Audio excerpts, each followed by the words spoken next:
The Jets win the toss. Bruce Harper, number 42, and Ken Schroy, number 48. They are the deep backs on the return. Harper is the special situation back. You will see him in all return situations. Now they may switch, and Don Cockcroft will be kicking off. And they do switch as Harper now goes to the far side.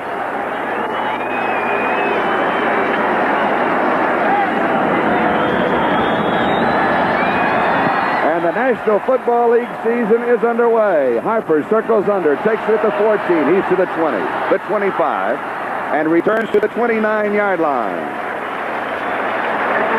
Randy Rich of the Browns is the man who made the tackle, along with Ron Bolton. The officials will spot the ball at the 30-yard line. Matt Robinson is the quarterback.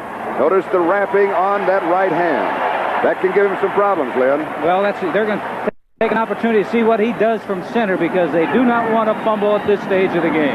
Scott Durking, number 25, Kevin Long, 33, are the two running backs. Kevin Long gets the first call, and he picks up 3 yards to the 33. It'll be 2nd down and 7. Mike St. Clair makes the tackle. The wide receivers, Wesley Walker, number 85, and Derek Gaffney, number 81. Jerome Barkham is the tight end. Number 85, Wesley Walker, he is the game breaker for the New York Jets. Undoubtedly, he's going to be double covered most of the afternoon by the Cleveland Browns.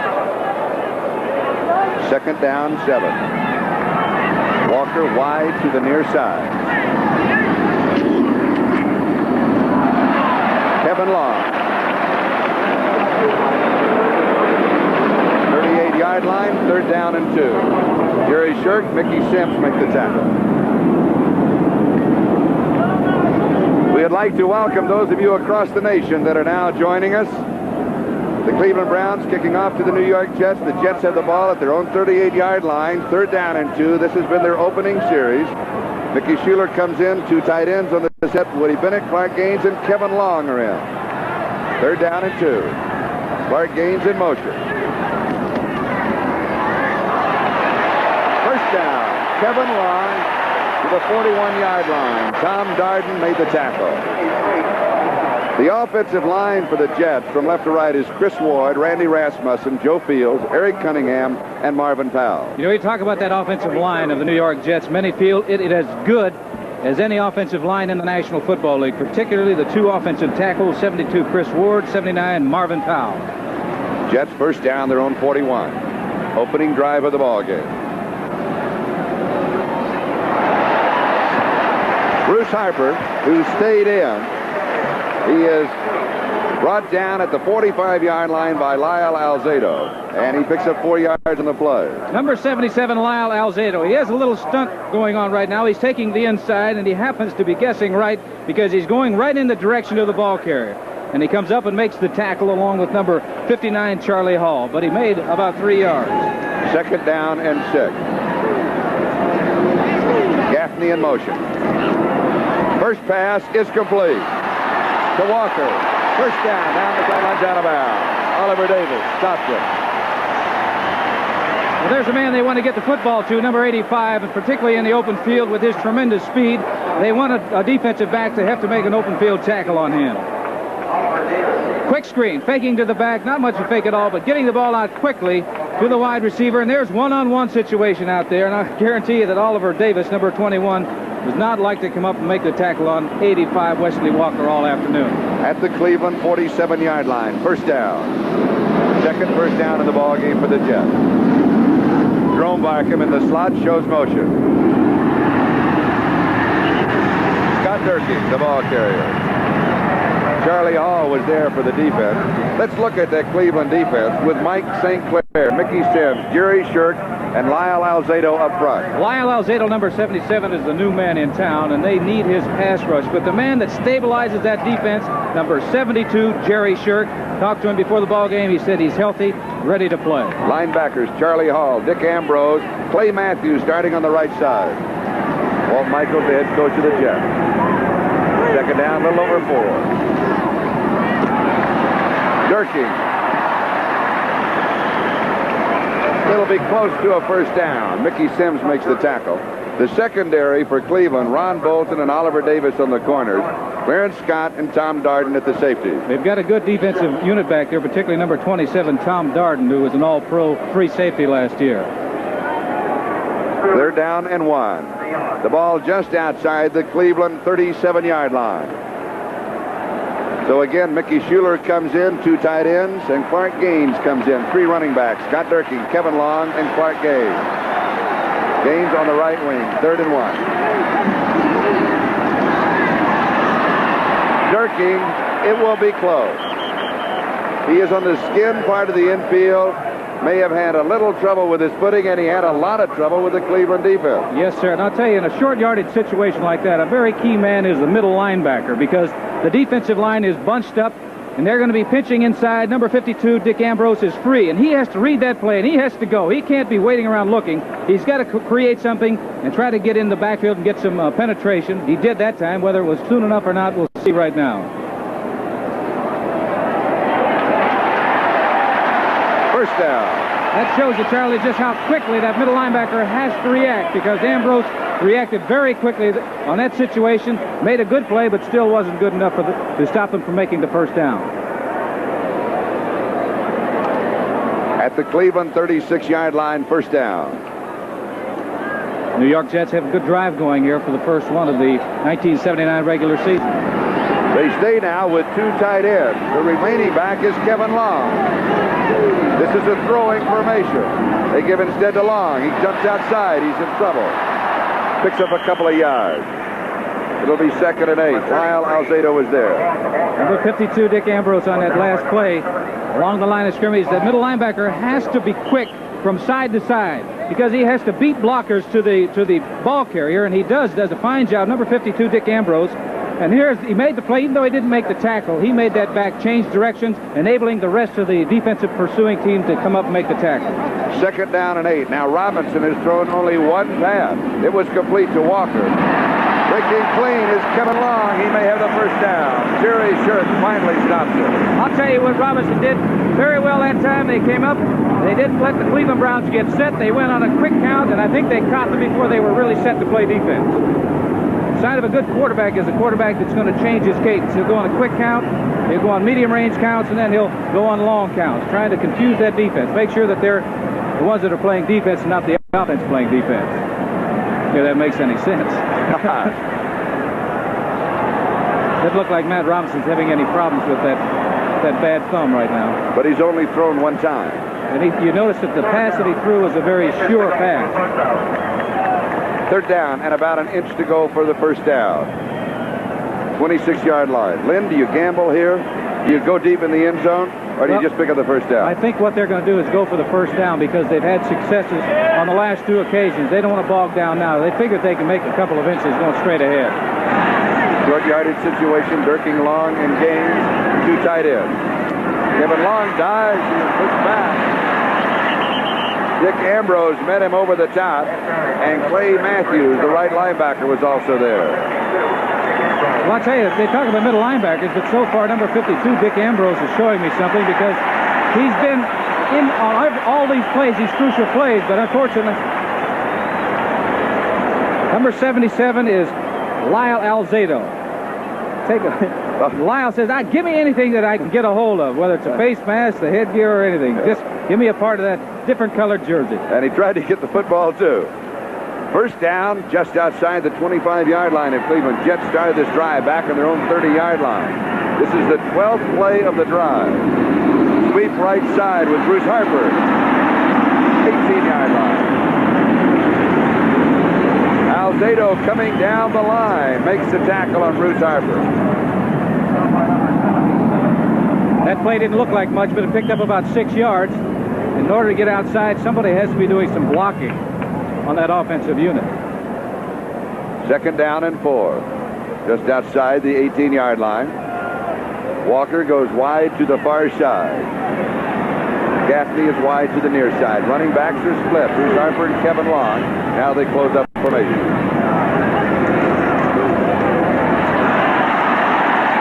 Kevin Long was was shut down by the defensive right side of the Browns, cut back inside, and was brought down by Mike Sinclair. Charlie, a good running back has to be running with his head up to make sure that he knows where his offensive linemen are blocking the defensive linemen. They're too big on defense to take him where they don't want to go. So what you do is just block him. Number 72 is Jerry Shirk, an outstanding defensive lineman. He's going to be blocked on by 65 Joe Fields.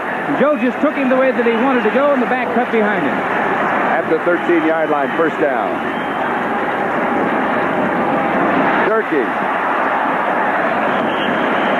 He has 3 yards on the play, and Jerry Shirk, the defensive right tackle, the 10-year veteran, was there, along with Clay Matthews from USC. Matthews, number 57, was the number 1 draft choice a year ago, but he was injured in preseason into the first part of the season. He really didn't know what he could do. He has come on to beat out Gerald Irons, as starting right linebacker. And Charlie, they just made that decision this morning to go with Matthews as opposed to Gerald Irons. 2nd and 7. Second pass for Robinson. Incomplete. He was going over the middle. Kevin Long was there.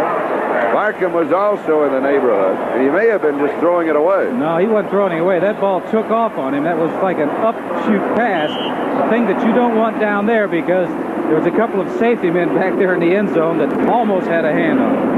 They can't afford to give it up down here. What causes the ball to take off? The release, the way he releases the football. Is that thumb? The thumb definitely has a factor. Okay. Definitely a bearing. He's got tape on that jammed thumb that he suffered a couple of days ago. 3rd down and 7.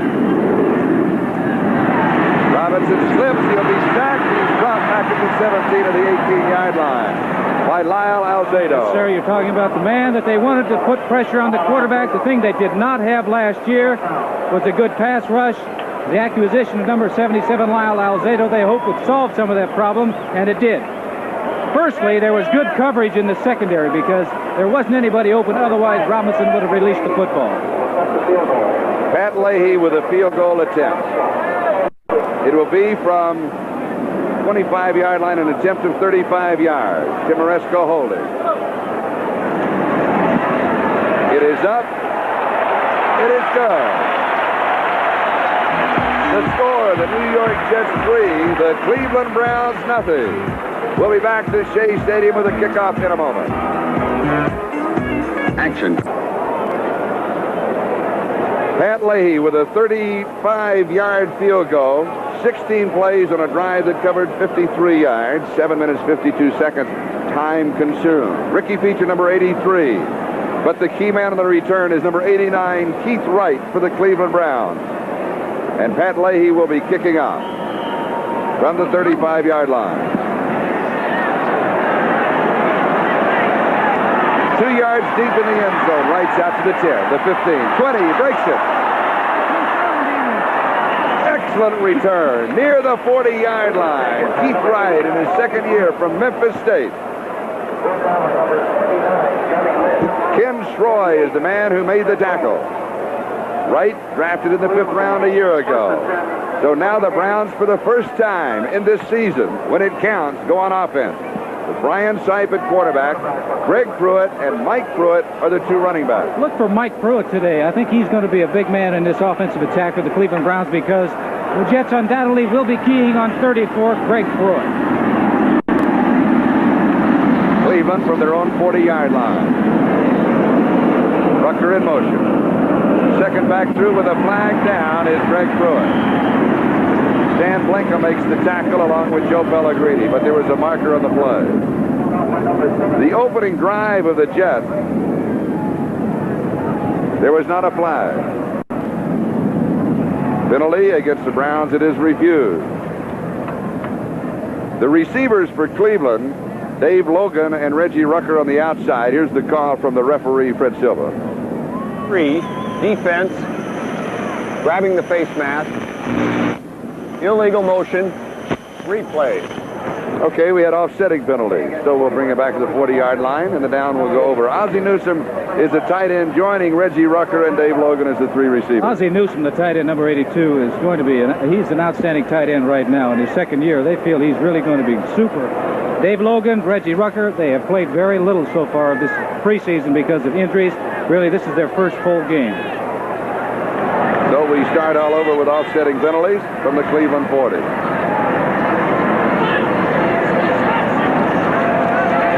Mike Pruitt. He gets back to the line of scrimmage, and that is it. Marty Lyons was there along with Stan Blinka. The offensive line for the Cleveland Browns: Doug Deacon, George Beeler, Tom DeLeon, Robert E. Jackson, and Henry Shepard. It's a good offensive line, and Brian Sipe felt that offensive unit of the Cleveland Browns can move the football against anybody. Head coach Sam Retigliano of Cleveland. On defense, they have a Robert L. Jackson. On offense, a Robert E. Jackson. I asked Sam, you know, what do you call him? He said, I call him Robert Offense and Robert Defense. 2nd and 10. Rucker in motion. Sipe throws. It is there on target. Reggie Rucker is out of bounds near the first down. Bobby Jackson was chasing him for the New York Jets. They'll spot it right at the 50-yard line. We'll see how they call it. It will be a first down. Reggie Rucker missed most of the preseason because of a leg pull or muscle in his leg pull, but looked like he was completely free and healthy on that play. Defensive line for the New York Jets this year, they are a 4-3 with Lawrence Pillars, Joe Pellegrini, Joe Klecko, and Marty Lyons up front. Joe Klecko, number 73, he's the man that makes things happen out there for the New York Jets. He's playing that defensive right tackle position. 50-yard line, first down. Jets lead it 3-0. Greg Pruitt to the 45, to the 40, and then out of bounds. Donald Dykes was chasing him. They'll mark him out around the 38-yard line. It's a first down. Some outstanding blocking on this play, and of course what Cleveland Browns want to do is get the ball to number 34, Greg Pruitt, and you can see 64, George Beeler out, blocking 82. Talking about the tight end Newsome, he does a good job of blocking number 59 linebacker Martin for the New York Jets, enabling Pruitt to jump outside and get the first down. There's a lot of blocks that have to be executed very well on a wide play like that. That time, Cleveland Browns did it. At the New York 38-yard line, first down Cleveland. Greg Pruitt, right side, big hole. Brought down near the 30-yard line by Burgess Owens. The linebackers for the Jets are Greg Buttle, Stan Blinka, and Bob Martin. Number 54, the middle linebacker, Stan Blinka, according to the Jet coaching staff and Walt Michaels, it's a real pleasant surprise because they figured he was good, but they didn't think he was going to be as good as he is right now this soon. He's doing a very good job for them, and he is not making mistakes defensively. Drafted in the 5th round from Sam Houston State. He went there, by the way, on a track scholarship. And the track coach was also the football coach, convinced him to come and play football. 2nd down and 2. The New York 30-yard line. Straight ahead is Mike Pruitt. Leaves near the 26. He'll have the first down. The secondary for the Jets: Bobby Jackson, Donald Dykes, the rookie at right corner, Schaefer Suggs, Burgess Owens at the safety. Number 26, Donald Dykes, not only does an outstanding job playing defense, but he is dynamite in rushing that punter and that extra point and field goal kicker. He's blocked 2 already in preseason. First down Cleveland, New York 26-yard line. 12 seconds on the 30-second clock. They take a lot of time. 7 seconds. 5 seconds. The play gets off with 3 seconds on the 30-second clock. Pruitt on a sweep is out of bounds. This is Mike Pruitt of Purdue. Marty Lyons, the number 1 draft choice from Alabama, defensive right end, and Bob Martin, the right linebacker, were both chasing him. A gain of a yard. It'll be 2nd down and 9. You can credit a fine defensive effort at that time by number 22, Burgess Owens, and number 93, Marty Lyons, because they wouldn't let him inside. They kept stringing out that offensive line and stringing it out till the rest of the pursuing defensive unit could catch up. 2nd down 9 at the New York 25-yard line. And then, like we said in the opening, both ball clubs, strong offenses last year. They start with strong offenses this year. Quick opener, Greg Pruitt. Pruitt's in the clear. Inside the 10-yard line. 34. Greg Buttle makes the stop on Greg Pruitt. And Bobby Jackson was also there. Charlie, a quick opening play that time on a quick count, hoping to catch New York Jets. Maybe not totally prepared for the play. Number 54, Stan Blinka. He's making a read, but he is dead because number 54, the center, Tom DeLeon, is right there. He had the proper angle to block him, and there was no way that Blinka could make the play. Good execution by the Cleveland Browns. at the 8-yard line. First down, goal to go Cleveland. Jets lead it 3-0. 3:42 time remaining. First quarter from Shea Stadium. Mike Pruitt. Close to the 5-yard line. It'll be second down and goal to go. And Joe Klecko makes a tackle. Of course, a lot of ball games starting earlier today. Houston had to come from behind to defeat Washington 29-27. It was Philadelphia over the Giants 23-17. Giants gave them a bit of trouble early, but that was it. Finally, in a close one. Look at this. Hello. And Minnesota over San Francisco, but the 49ers put more points on the scoreboard than anybody thought they would. Pruitt's in trouble. Good defensive play. Greg Bottle, and listen to the fans here at Shea Stadium. There was absolutely no place for him to go on that play because the defensive unit of the New York Jets really did a fine job. You can see it's a pitch out, hoping to get outside or hoping to cut back. He doesn't care, but Buttle, 51, is playing very, very well. And Lawrence Pillars is the man who caused a lot of problems. Coming up from the inside, making sure he could not cut back. So Pruitt had absolutely nowhere to go. Good defensive play by the New York Jets. So it's now third down goal to go at the 12. And don't forget the Browns, of course. It's Don Cockcroft, an excellent field goal kicker. Sipe to throw. Sends everybody out. It is there. Touchdown to Greg Pruitt. He had to pinpoint that pass. Reggie Rucker, number 33, was also out there, but 34, Pruitt, was coming down and running toward the corner of the end zone. They had a blitz on, but it was picked up very nicely by the Cleveland Browns. Good release, good timing by Brian Sipe. Pruitt is there, 6 points on the board. 60 yards on the drive in 10 plays, and Cockcroft to attempt the point after. Dave Logan holds. The kick is up. There's a flag down. The kick was through the uprights, but there's a marker on the play.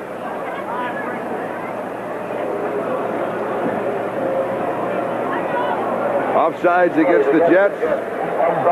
It will be refused, and the point counts. So it is Cleveland 7 and the New York Jets 3. We'll be back in a moment.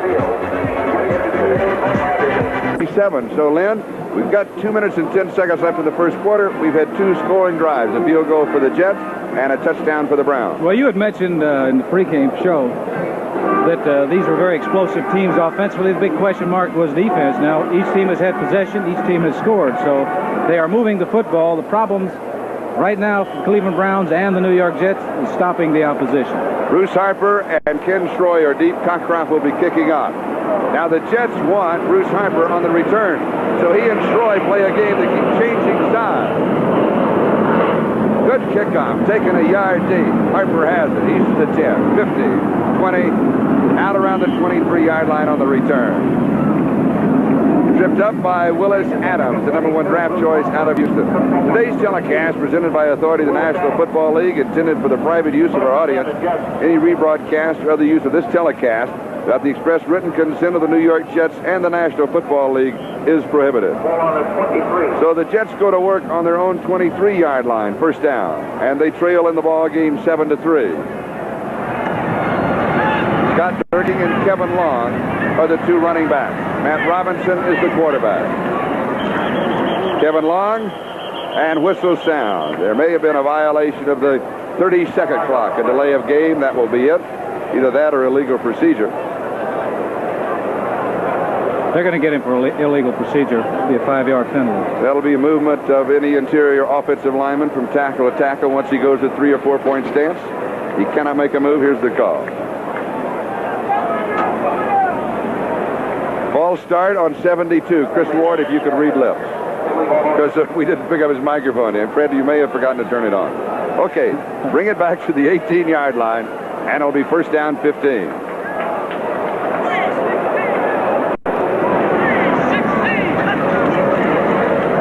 Good fake. Robinson throws. It is incomplete. Going to Derek Gaffney at around the 34-yard line. Ron Bolton had the defensive coverage. Had a lot of zip on the ball that time. I'm talking about Matt Robinson. He was just a hair off in the throw to Derek Gaffney. Been a great catch if he'd have been able to come up with it.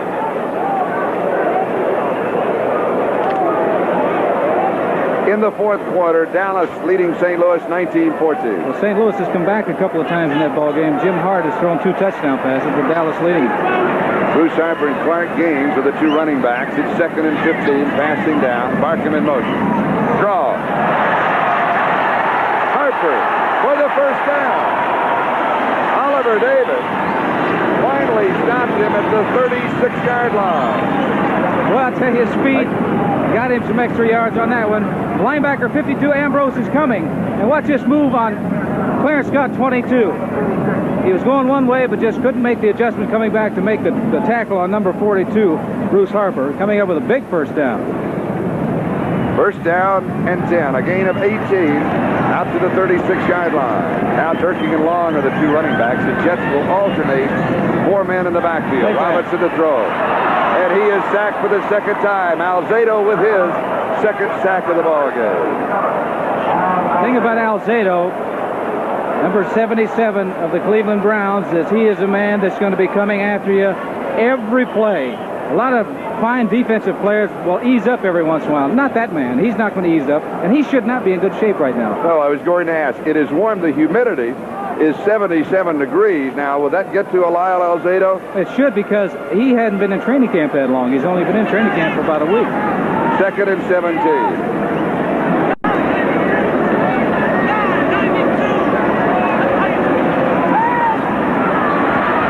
Robinson throws. It's there. Barkham down at the 40-yard line. Clarence Scott making the tackle.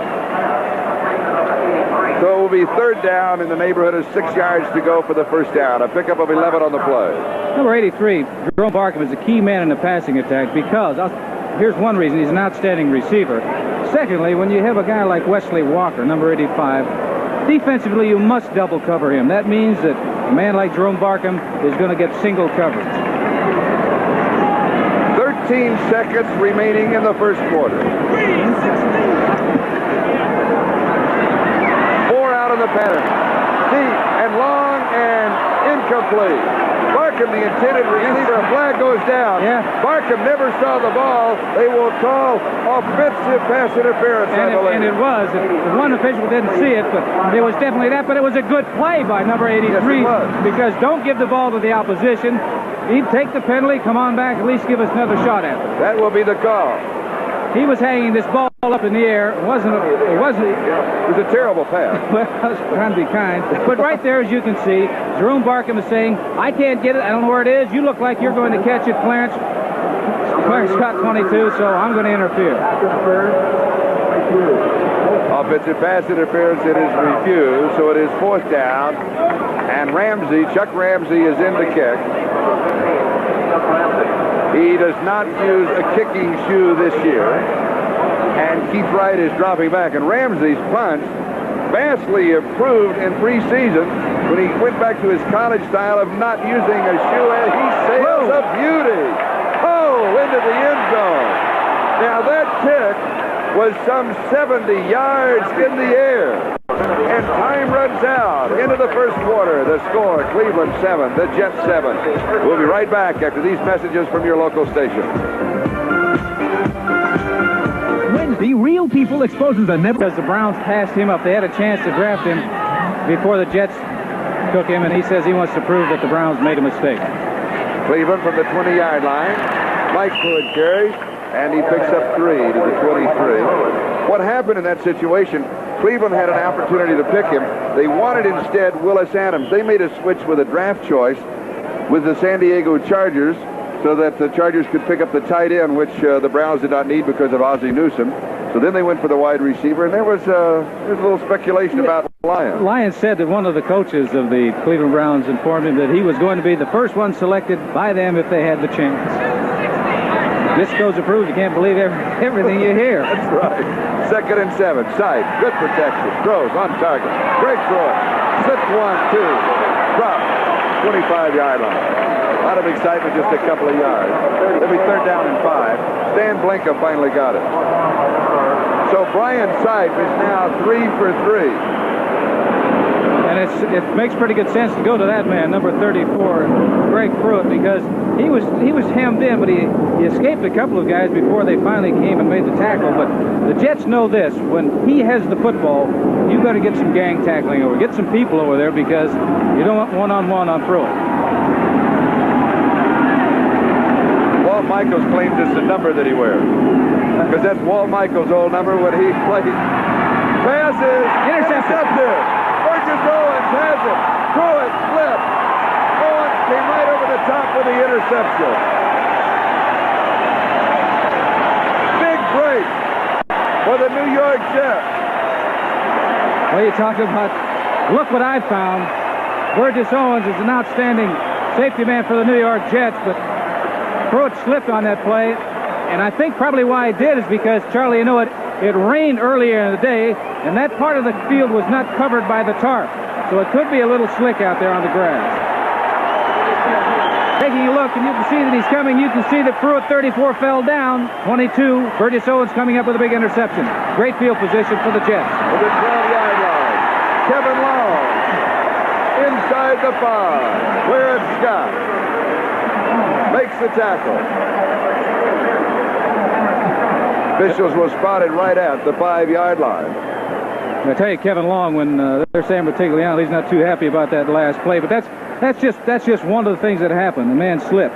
But you take a look at Kevin Long. He's going now, when he makes his mind up and sees the hole. Hey, I'm going now. I'm not going to dance around. I'm getting as far as I possibly can and as quickly as I can.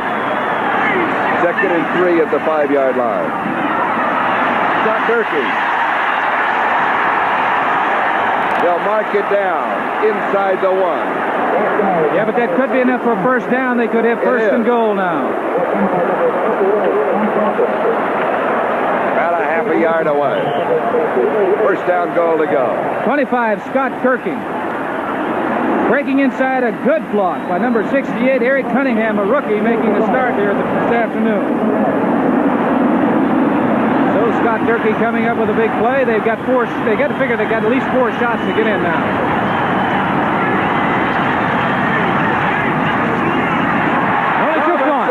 Over the top. Jets have the lead. 9-7, extra points still to come. Well, I guess Matt decided to go with his best ball carrier in a situation like that, Charlie. He wasn't going to chance any fumbles and losing any yards on first down. Take a shot there. He could actually take 2 quarterback shots, but he didn't make it. And he had 2 more plays, really, from that situation to try to get it in.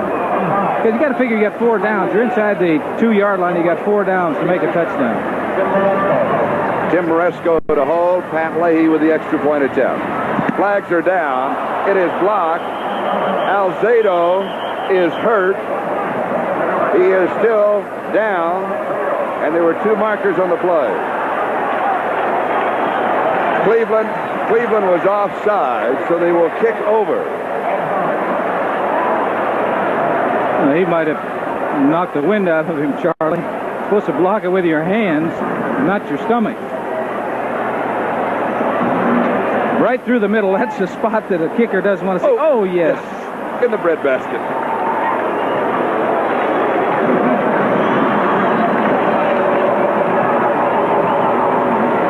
Looks like he's healthy to me, Charlie. Huh? Okay. Cleveland was offside. He'll take it out on the quarterback. Alzado is gets his hands right. on it. Yeah. Obviously somebody else's fault. And here's the extra point attempt again. It is done. The score, the New York Jets 10, the Cleveland Browns 7. We'll be back to Shea Stadium in a moment. Next Saturday on NBC Sports World. Be sure to stay with us. New Saturday after the baseball. All right, Ricky Feature and Keith Wright are the 2 deep backs on the return. And Pat Leahy will be kicking off. We have 12 minutes and 11 seconds left in the first half. The Jets lead Cleveland by 3. Keith Wright on the return. 15, 20, 25, 30. Good return. 37-yard line. Excellent blocking out in front of Keith Wright on that play by the Cleveland Browns. That's a sign of a well-coached football team, because he took that ball about 5 yards deep in the end zone. A lot of times they're told if it's that deep, down it in the end zone, don't take a chance. But he brought it all the way out to about the 37-yard line. Good field position. Paul Darby and Johnny Lynn with the tackle for the Jets. So Cleveland, first down, their own 37-yard line. They trail by 3, 10-7. Ryan Sipe, the quarterback. Reggie Rucker shows motion. Sipe, good fake, throws, has a man open. Dave Logan, first down. Stan Blinka, the middle linebacker, makes the stop on Dave Logan from Colorado, 6'4", 216 pounds. He makes a very nice target out there because of his size. This is the first game that he's had an opportunity to work the full game. Brian told us, Sipe told us that they played a little bit in the last ball game, but he's been out with a leg problem. Dave Logan, Reggie Rucker, and Ozzie Newsome, all three receivers, the two wide receivers at tight end, have excellent speed.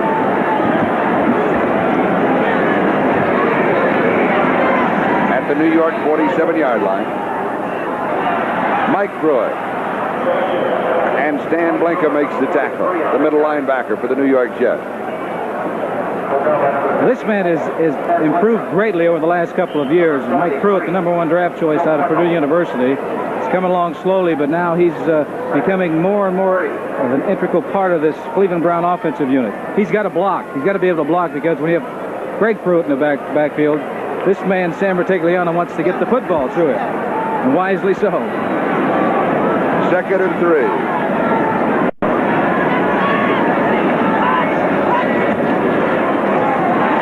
Greg Pruitt close to the first down. I believe he's got it. Lawrence Pillars brings him down.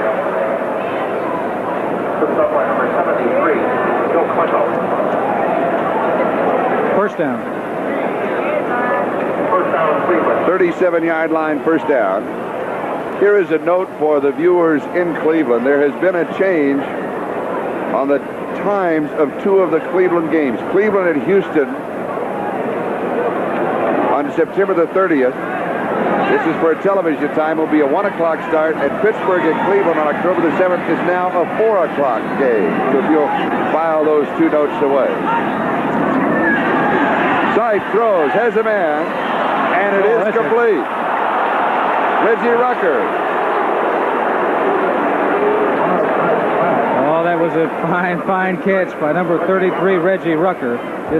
It proves, too, what concentration will do for a great receiver. Now, he followed that ball all the way. This is a quick pass going to the outside, just taking a couple of steps by Brian Sipe and firing that ball out there. And it was meant that if Reggie didn't catch it, no one was going to catch it. Looked like he was almost throwing the ball away. I've done that on occasion, and people come up and make the catch. 2nd down and a couple at the Jet 29-yard line. Fake on a pitch and a hand to Mike Pruitt, and he's got the first down. Mike Pruitt, number 43. Schaefer Suggs is strong safety, and Stan Blinka, the middle linebacker, make the tackle at the 25-yard line, first down. Well, the Cleveland Browns have moved the football each time they had it. Their only problem was the interception, and that came on kind of a freak situation when the running back slipped and fell. And also the Jets have been able to move on offense. So both clubs starting again where they left off last year. A lot of offense. They both need to show some more defensive work. First down at the 25-yard line of New York. Greg Pruitt. He cuts back inside, almost the 20-yard line. Lawrence Pillars, Marty Lyons, the defensive ends were there. You know, because the play does not come to your side does not mean that you can just forget about it and wait for the next play to come. You've got to be all over the field. I'm talking about defensive players. You see Greg Pruitt going back into the huddle. But Lyons was one of the defensive men involved in that play, and he came from the right side all the way to the left side, which means you got to hustle. You got to hustle. Okay, #1 draft choice from Alabama. 6'5", 245 pounds, and has 4.9 speed at 40 yards. Got a safety blitz coming. Pruitt. He'll be a couple of yards shy of the first down. This is Greg Pruitt. Marty Lyons was there along with Burgess Owens. Was it Owens that had the safety blitz on? Burgess Owens was coming, and if they had held that count just a fraction longer, he wouldn't have been involved in the play because he was going to blitz. He'd be offside if it held it much longer. He had a running start. All right, Calvin Hill comes in, and Greg Pruitt comes out at running back. Cleveland receives a good hand here in New York, possibly the Brooklyn connection of the Browns. We'll talk about that. 3rd down and 2.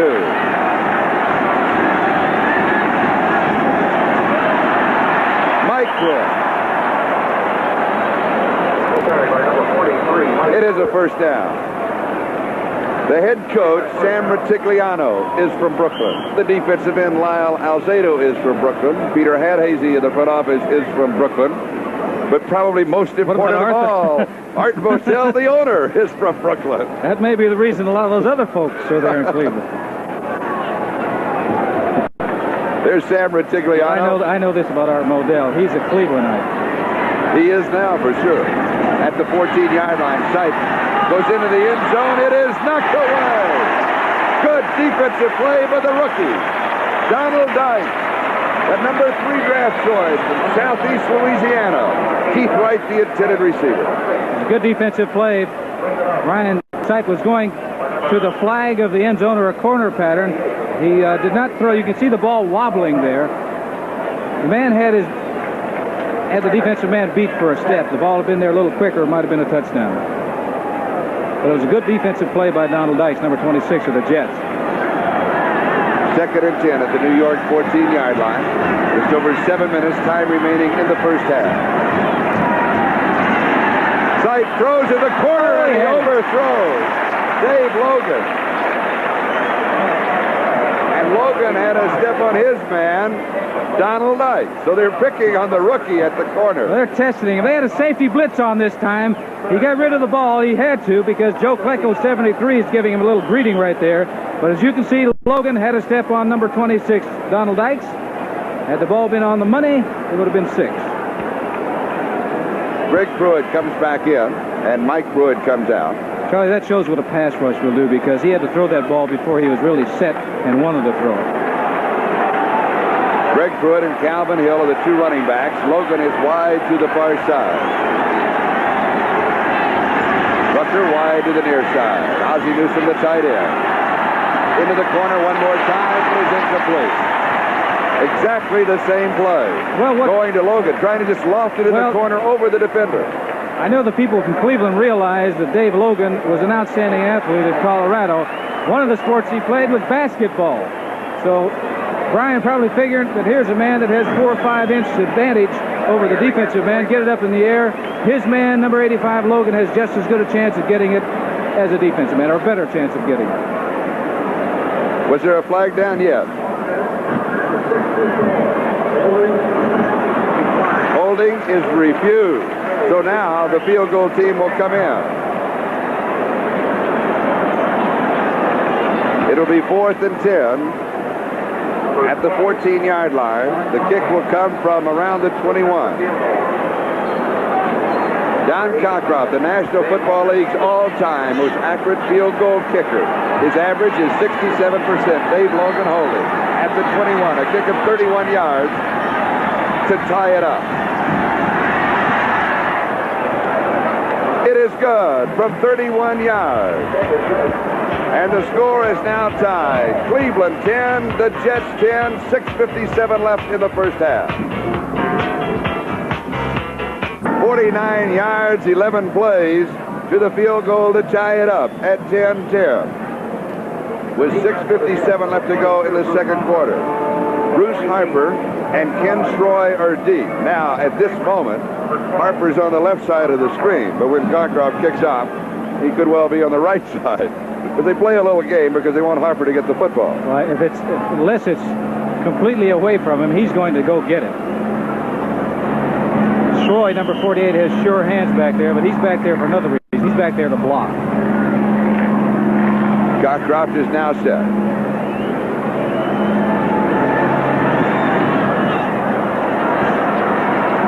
Harper circles under it, takes it at the 5, 15, 20, 25. 25 yards in the return to about the 30-yard line. Now let's check the NFL scoreboard for other games. It took place earlier this afternoon around the league. There they are. 4th quarter, Dallas leading St. Louis, 19-14. Chicago, Green Bay. right, we'll update those and also the finals. But let's get back to this game. Jets now from their own 30-yard line. First down. Robinson under pressure. He'll be sacked. Jerry Shirk got him. That is the third sack of the ball game for the Cleveland Browns. Now, the New York Jets do not have a sack. Last year, the Jets had only 22 all season long, tying Buffalo for the fewest in the league. The Browns had only 31, not that much better. So we have seen that improvement defensively for Cleveland show itself in the statistics. Well, you've seen number 77 of the Browns, Lyle Alzado, come up with, I think he's had 2 sacks already. Right. He's put pressure on the quarterback that last time. Linebacker Clay Matthews, number 57, was blitzing, and that enabled Jerry Shirk to make the sack on Pat Robinson. 2nd and 20. Robinson over the middle. Pass is incomplete. In and out of the hands of Wesley Walker.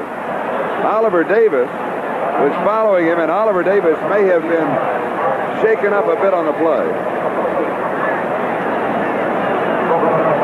And this is something you will very seldom see, and that is Wesley Walker dropped the football. Yeah, he was open. The ball was there. Had he made the tackle or had he made the catch and broken the tackle of number 21, Oliver Davis, it would have been really a big game.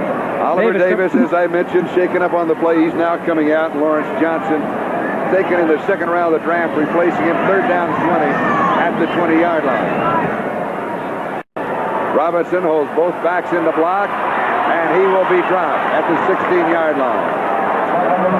Number 77, Lyle Alzado. I told you that Lyle Alzado is the type of ball player that he comes after you 100% all of the time. And you can see Chris Ward, 72 of the Jets. He's a fine offensive tackle trying to make a move. But look at the strength of Alzado, pushing that man, 270-pound Chris Ward away and making the tackle.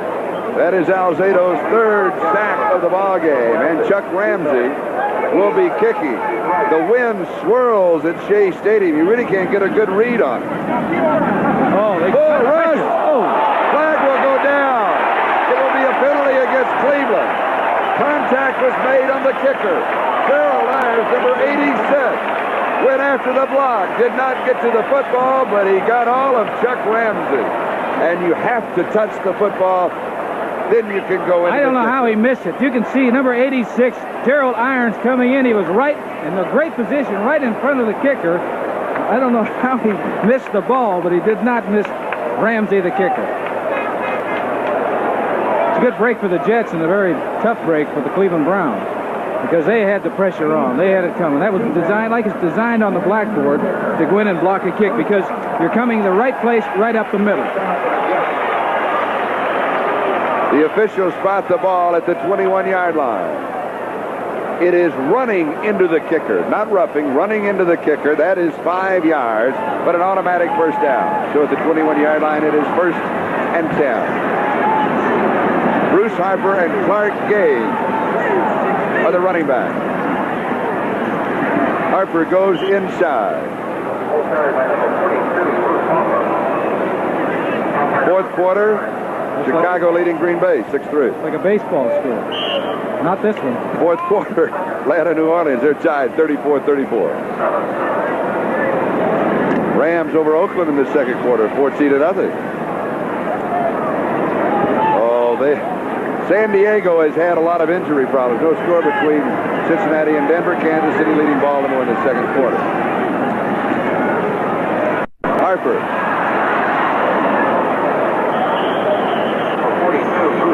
Clay Matthews makes the tackle. I want to mention about San Diego. Everybody picked them as a playoff ball club, but they have lost 3 key players thus far, facing a very tough Seattle team. But if the Chargers can stay close in the first half of the season and get some people back, then well, they lost Louis Kelcher. Yeah, well, that's like losing 3 when you lose right. Louis. That's the one side of the defensive line almost. Doug Wilkerson, an offensive lineman, they lost, and they also lost the linebackers. 3rd down 5. Robinson over the middle. It is there. Jerome Barker. First down. 37-yard line. Clarence Scott makes the tackle. Jets on their own 37-yard line, first down. Number 52, Dick Ambrose, is the middle linebacker, and that's who number 17, Matt Robinson, is keying. He's going down. He's getting enough yardage for the first down, just turning around and hooking because number 22, Clarence Scott, has him man-to-man. The reason he has him man-to-man is because I said earlier, number 85, Wesley Walker's on that Jet team, and they're going to double cover him. The ball game tied at 10-10 between the Browns and the Jets. First down, New York, their own 37. Bootleg. Oh, yes, yes. Good move. You like that, don't you? It's a smart move. That's an intelligent move. He had a bootleg there when everybody was going the other way, and I'm sure he just told his back, I'm going to keep the ball, but you can see number 57 is Clay Matthews. He is fooled completely by it. And here comes Matt Robinson. Now he's going to get as much yardage as he can, and then he's doing the wise thing. But he shouldn't slow down there. You better keep moving because defensive men have a tendency, even though you're out of bounds, to hit you anyway. When you say good move, I didn't know whether you meant the bootleg or the way he got out of bounds. Well, both of them. Getting out of bounds was a smart move. First down, Jets own 47-yard line. Pass is complete. Derek Gaffney just scooped it off the turf, and Ron Bolton was there for Cleveland.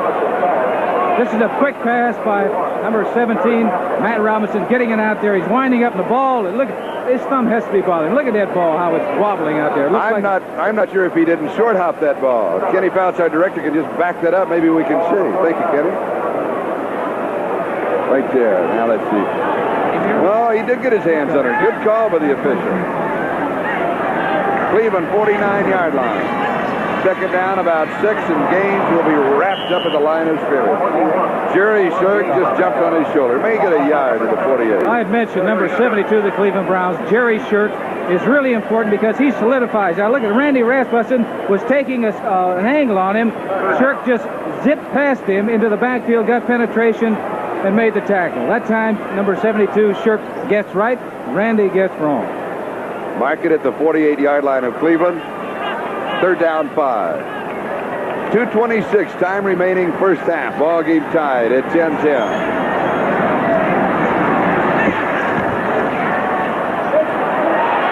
Delay over the middle. Clark Gage. Dick Ambrose makes the tackle, 37-yard line. It's a good play. You can see a game between Lyle Alzate, 77, 72, Jerry Shirk. They're crisscrossing or changing their lanes to rush the passer. But wide open was number 21, Clark Gaines, and coming up with a big play and a first down. Robinson just got the ball off in time. And the 2-minute warning is now given to both benches. And we'll take a timeout. And we're tied up at Shea, 10-10. Sports World next Saturday, the Marlboro Cup and the IAF World Series at Track and Field for Brussels, the 10,000. The what? The Brussels 10,000. Gotcha. All right, this is number 92, Rich Dimmler, the rookie from USC, 5th-round draft choice. He has replaced Mickey Sims, a defensive left tackle, in this series. Jets at the Cleveland 37, first down, and whistle sound. Flags are down. Illegal procedure against New York. That'll be for a movement by an interior lineman. That's an automatic call. Let's go back to Sports World. New time. It's now on Saturdays after the baseball game. Here's the call from the referee. And he was having microphone problems. We're not picking it up. But anyway, that's what it was. False start. It's on Chris Ward. On the IAF World Series of Track and Field on Sports World, we had the Oslo Mile. You saw Sebastian Coe, 3:49 flat. So the Zurich Sprints, and that's coverage of that same race. You saw Sebastian Coe set the world record at 1,500. And we now go to Brussels and the 10,000. That'll be on next Saturday. Robinson drops it off. Pass is complete to Bruce Harper, and he is down inside the 40-yard line. Pass is complete, but not for very much.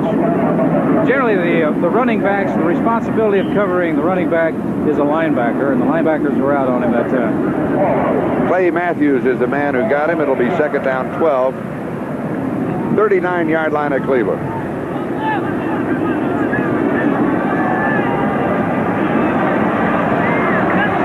.124 time remaining first half. Robinson deep over the middle. Passes. Oh! Yes, Gaffney, a one-hand catch. pulls it down. 23-yard line, first down. Jets are ready to go. Charlie, he's got to be smiling after that one. That was a great catch. New York takes a timeout. 1:08 time remaining. You can take a look here. It's not well thrown because it's thrown behind him. And this is what concentration is. Look at his head. Look at his eyes. It's looking right at that football. Now what he has to do is worry about how he's going to land. Yeah, look at the ground. We'll be back in a moment. We're tied. You want to know what a great catch is? Here's one. The ball is not thrown well. It's wobbly. It's thrown behind, but number 81, Derek Gaffney. That's a tremendous. That's a Super Bowl catch right there. And great coverage by our cameraman here. Yes, they're sir. all on our line. Thank you, men. And also to Mike Weissman and Kenny Fouts in the truck. All right, first down, Jets. 23-yard line. The draw. It'll lose at least a yard. Lyle Alzado was there to stop Clark Gage. Well, they've got this is their 2-minute drill. They've got less than 1 minute remaining in the football game. They had 2 plays called, hoping that they would break that one, but it didn't work. They probably have a pass play now. 2nd and 11.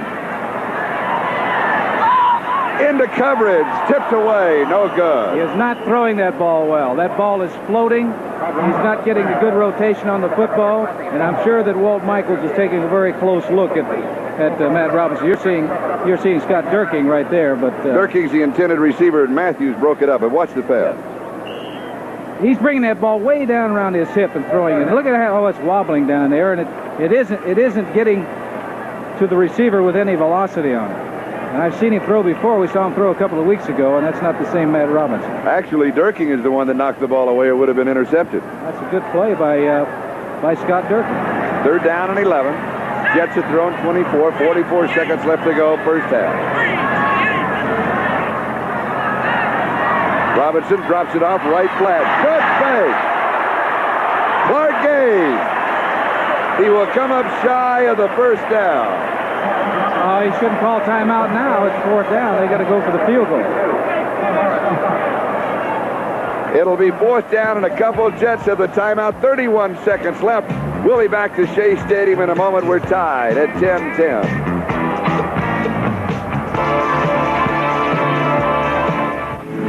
Hey, see y'all down the road, Jack. Saturday will either be Baltimore against the Red Sox or the Dodgers against the Reds on baseball coverage. But now back to football coverage from the 22-yard line. An attempt of 32 yards by Leahy. He is hit already from 35 yards out. This one is up. It is no good. It is no good. It is off to the right. So Leahy misses from 32 yards away. And Cleveland will take over. You can see what happens to field goal kickers when they miss. Their heads are down. No one will greet them over there. You don't have to look at the official to see whether it's any good or not. All you have to do is watch the kicker. Right there. He'll tell you whether it's good or not. 28 seconds left in the half. We'll be back in a moment. Be sure to stay with us at halftime. NFL 79 will be updating all the scores across the NFL. Today, they'll also have some highlights. Sipe throws on first down from his own 20-yard line. And it is complete to Beecher at the 32-yard line. Bob Martin was there for New York. It is a first down. 22 seconds on the clock. You know, when the Jets called timeout earlier, Charlie, I thought it was a mistake because they should have just let it run down. The only thing they were going to do is kick a field goal or attempt to it. Now they have 22 seconds left, which they would not have had if they'd let the clock run down. That's not to say that they're going to do anything, but at least they have the opportunity now, but they would not have if they hadn't called timeout so quickly. Sipe to throw. Lots of time. Goes deep. Tip. Incomplete. Ozzie Newsome, the intended receiver. Excuse me. Schaefer Suggs knocks it away. It'll be 2nd down and 10 back at the Cleveland 32-yard line. Good point that you made, because you simply do not want to give another ball club an opportunity to have the football. Let it run down about 5 seconds, and you kick the field goal, and if you miss, it's halftime. Look how many games last year, crazy games in the last play or next to the last play, that changed the complexion of a ball game that won it. I could think of New Orleans, Atlanta, 2 ball games where last play of the ball game won it for the Atlanta Falcons. 2nd and 10. Sipe is hit. Pass is incomplete. He just threw that one away, or either that or one of the receivers went in a direction that Brian didn't anticipate him going in. It'll be 3rd down and 10. Now we have 10 seconds left in the first half. Don Cockcroft for the Browns with a 31-yard field goal. Pat Leahy for the Jets with a 35-yard field goal. A Sipe to Greg Pruitt pass, and Robinson in from half a yard out on a short drive after Burgess Owens picked off an interception. That's been the score. We got him overloaded on the right side here. 3 wide receivers on the same side. Sipe to Logan. It is intercepted. Burgess Owens has his 2nd interception of the ball game. And there's pushing and shoving in front of the Cleveland bench. The clock is stopped now with 2 seconds.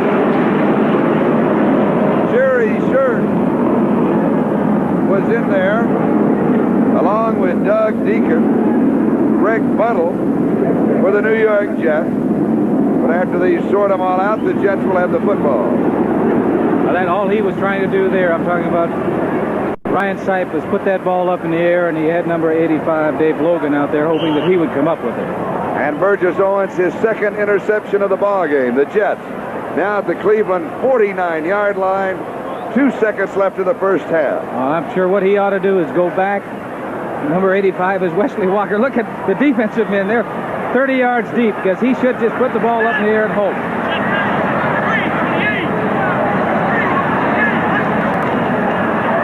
Four-man rush. He's in trouble. Breaks loose. Now he's got time to throw. He goes deep. It is tipped incomplete. Ron Bolton knocked it away. Gaffney, the intended receiver. That is the end of the first half. The score is Cleveland 10 and the New York Jets 10. The key would have to be the turnovers, the 2 interceptions by Burgess Owens. 2, and the one was really a big one. The 2nd interception really didn't mean much, but the one gave the Jets a touchdown. I think look at the time of possession. There's a 5-minute difference. The New York Jets had the football. First downs are reasonably close. Rushing offense, the Jets a little more. Passing offense, the Browns a little more. Total offense to the New York Jets side. Sipe completing 6 of 13, and Robinson completing 8 of 14. But as you pointed out, Lenny, he simply is not throwing the ball that well, and they do have Richard Todd. Will we see him in the 4th quarter if it's still close? There's a possibility, but Walt Michaels is the type of individual that when he names a quarterback, he goes with that quarterback until something indicates that he should get him out. Number 89 is Keith Wright for the Cleveland Browns. Number 83 is Ricky Feature. And Pat Leahy will be kicking off to start the second half. It is Cleveland 10 and the New York Jets 10 at halftime. I was just going to say, Charlie, with all those stats, they were so close, it indicate maybe it's a close ball game. And I wonder if we look 30 minutes of action away, we're looking at an overtime possibility. They played one last year. Last time they met, they certainly did. 5-yard line is Keith Wright. 20, 25, 30. Near the 50-yard line on the return. Tim Maresco finally stopped him. Cleveland's ball at their own 49-yard line.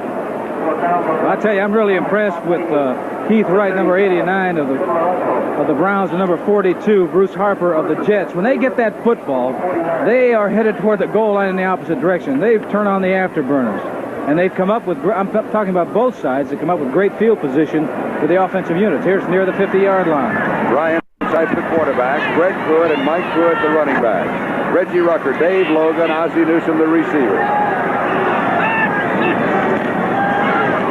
Good fake. Logan. 47-yard line. He will pick up 4 yards. It will be 2nd and 6. Donald Dykes makes the tackle. The fans think that he fumbled it. But when you come down and make contact with the ground, if you have possession, then the ball is dead. This is a quick screen, getting the ball out to number 85, Dave Logan. But he has one man to beat. The offensive lineman doesn't quite get there, but he's scratching and trying to. That's Doug Deacon. But up over the top, I know that Donald Dykes isn't that tall, but Dave's got to figure he's a little taller than that to try to hurdle him up there. Second down and 6.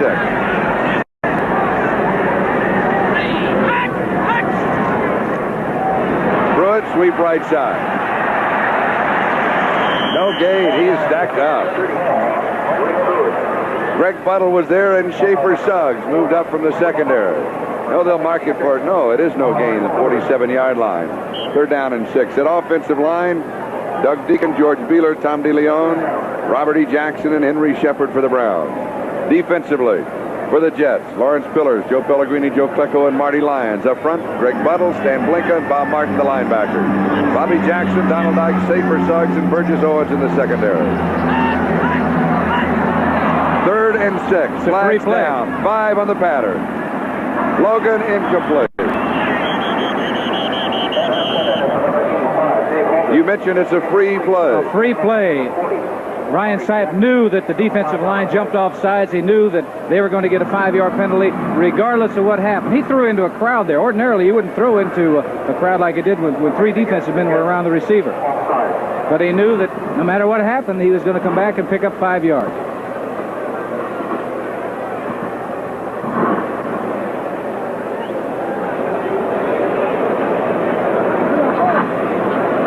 He's changing the cadence, too, which is really good. If you get that defense offside, tuned to a certain cadence count and you change up, a lot of times you'll catch those defensive men moving. And that's what happened on that play. So it's 3rd and 1. Curtis Weathers comes in. Calvin Hill comes in. 2 tight ends. Full house backfield. Mike Pruitt. And he'll pick up the first down as he goes to the 40-yard line. Stan Blinka, the middle linebacker, along with Joe Pellegrini and Joe Klecko, make the tackle. Number 43, Mike Pruitt out of Purdue University. Now, he was told on that one, just get moving. Go as hard and as fast as you possibly can. We only need a half a yard. Hopefully, the offensive line will have a standoff.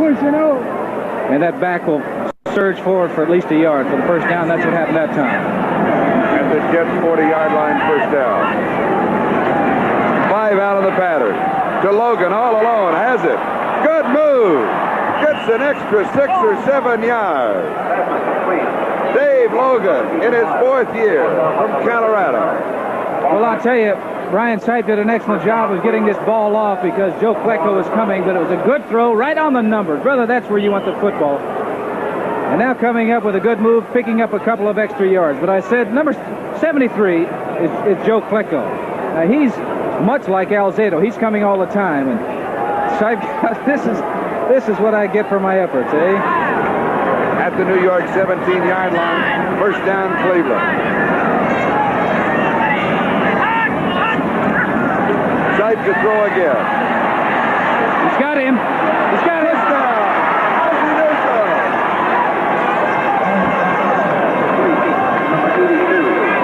And Cleveland has the lead. This is Charlie Jones, Lynn Dawson at Shea Stadium. And Brian Sipe, a touchdown pass to Ozzie Newsome. It covered 17 yards. Here it is. Wide open, a fine pass, right where you want it. And look at that. Number 82 is Ozzie Newsome looking the ball all the way. He had his man beat. It was with a pattern toward the corner of the end zone. As you can see, the ball was perfectly thrown. Number 22 is Burgess Owens. He didn't have a chance.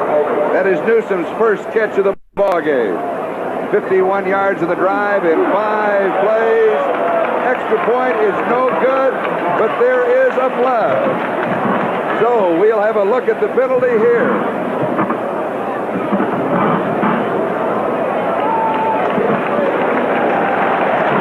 Penalty against Cleveland, it is refused. They missed the extra point. So the score, the Browns 16, the Jets 10, 11:55 left to go, third quarter. Brian Sipe has now completed 9 of 16 passes for 105 yards, 2 touchdowns, and he has been intercepted twice. Bruce Harper and Ken Schroyer deep. Go ahead. That last pass was really an excellent pass by Brian Sipin. It was a good call, too, because the play-action pass on first down, he came up with man-to-man coverage on Ossie Newsome. Cockcroft kicks off. It goes through the legs of Harper. He picks it up. He's back to the 10, 15, 18-yard line. So New York has the ball on their own 18-yard line. First and 10, Ricky Feature making the tackle, along with Clinton Burrell. Now for the Jets. First opportunity on offense, second half, with Matt Robinson, the quarterback. Scott Durking and Kevin Long will be the running backs. Derek Gaffney, Wesley Walker, the wide receivers, Jerome Barkham, the tight end.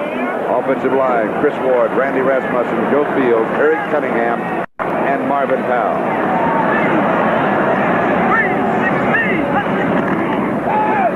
Robinson to Walker, and he is dumped immediately by Clay Matthews.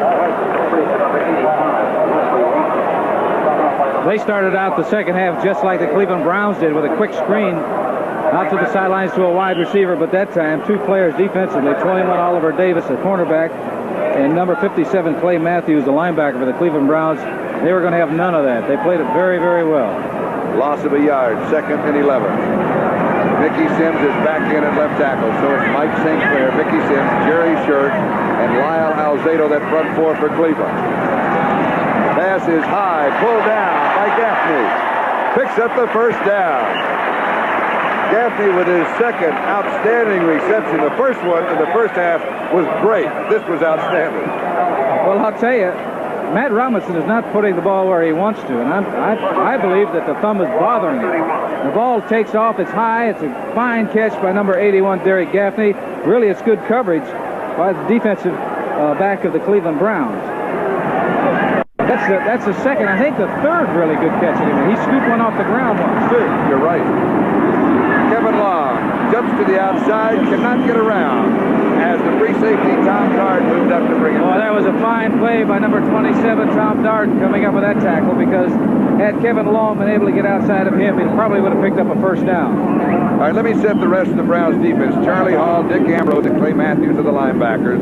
Ron Bolton, Oliver Davis on the corners, Clarence Scott and Tom Darden at safety. Now, in case some of our viewers joined us later, after this play, would you point out the problems again of Matt Robinson, the Jets quarterback? Yes, sir. All right. Burgess Owens in motion. Scott Durking near the 40-yard line and near a first down. Dick Ambrose, the middle linebacker, is the man who stopped it. Now, you were talking about Matt Robinson, number 17, the quarterback of the Jets. What happened? He won the starting job over Richard Todd, but a day or two, I guess 2 days ago, he injured the thumb on his throwing hand, and there was a lot of question as to whether he would play today. He hadn't taken a snap. They took a look at him in practice prior to the start of the game, and he's able to take it, but he has not been throwing the ball well today. That thumb is bothering him. That right thumb is all taped up. He may go. Breaks it. He is caught from behind by Oliver Davis. 20-yard line, 21-yard line of Cleveland. Short yardage situation. They're all coming toward the quarterback or getting penetration in the backfield. That's what happens if you break that line of scrimmage. There's nobody there, and only the great speed of number 21, Oliver Davis, brought down Scott Durking, preventing a touchdown. It was third down and 1. And it is now first down at the Cleveland 21-yard line.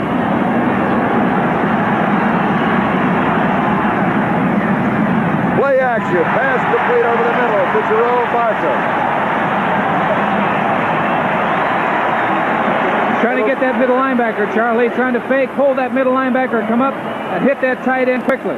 Trying to freeze the linebackers. That time it worked. And even at that, the pass is completed, and I've seen some people like Bobby Lane and Billy Kilmer throw passes that never had a spiral on it. But I've seen Matt Robinson throw before, and he does. And he does it today. First down, just outside the 10-yard line. Bruce Harper. Harper to the 6.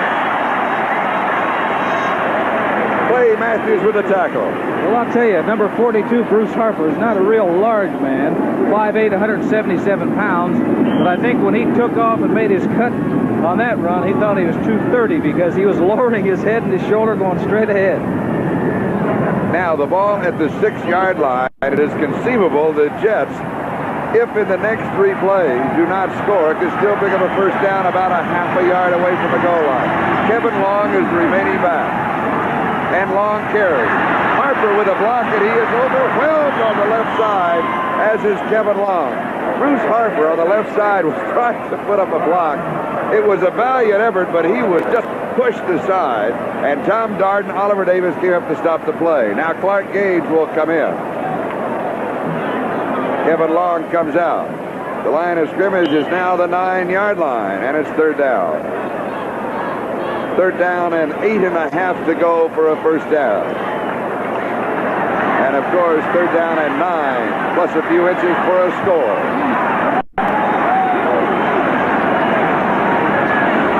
Robinson may throw to the corner. No, swing pass. Gage. 7-yard line. Number 59, Charlie Hall, the linebacker for the Cleveland Browns.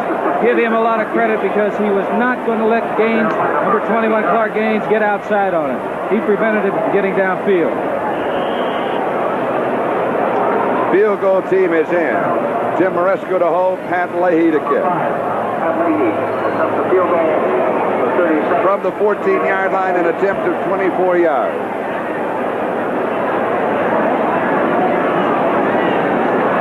6:31 time remaining, third quarter. It is up, and it is good. So the score, the Browns 16, the Jets 13. Here at Shea Stadium. We'll be back with the kickoff in a moment. Sports World on Saturday. Throughout the football season, on our new day after baseball. And this Saturday, the Marlboro Cup, the IAF World Series of Track and Field from Brussels, and the FINA, the FINA World Cup Swimming Championships from Tokyo. Ricky Feature, number 83, and Keith Wright, number 89. The deep backs for the Browns, as Pat Leahy will be kicking off. Charlie Leahy's been doing a good job kicking. He's gotten it about 4 yards deep in the end zone most of the time, and it's going in there again. Ricky Feature on the return to the 15, 20, about the 24-yard line. Ken Troy tripped him up. Neither quarterback has an incomplete pass in the second half. We haven't seen the punter for the Cleveland Browns, have we? Evans? Johnny Evans, we certainly haven't. That's right. Does he kick with both shoes on? Or? As far as I know, we haven't seen him. Yes, he does. Cleveland now from their own 23-yard line, first down, and they have been able to move.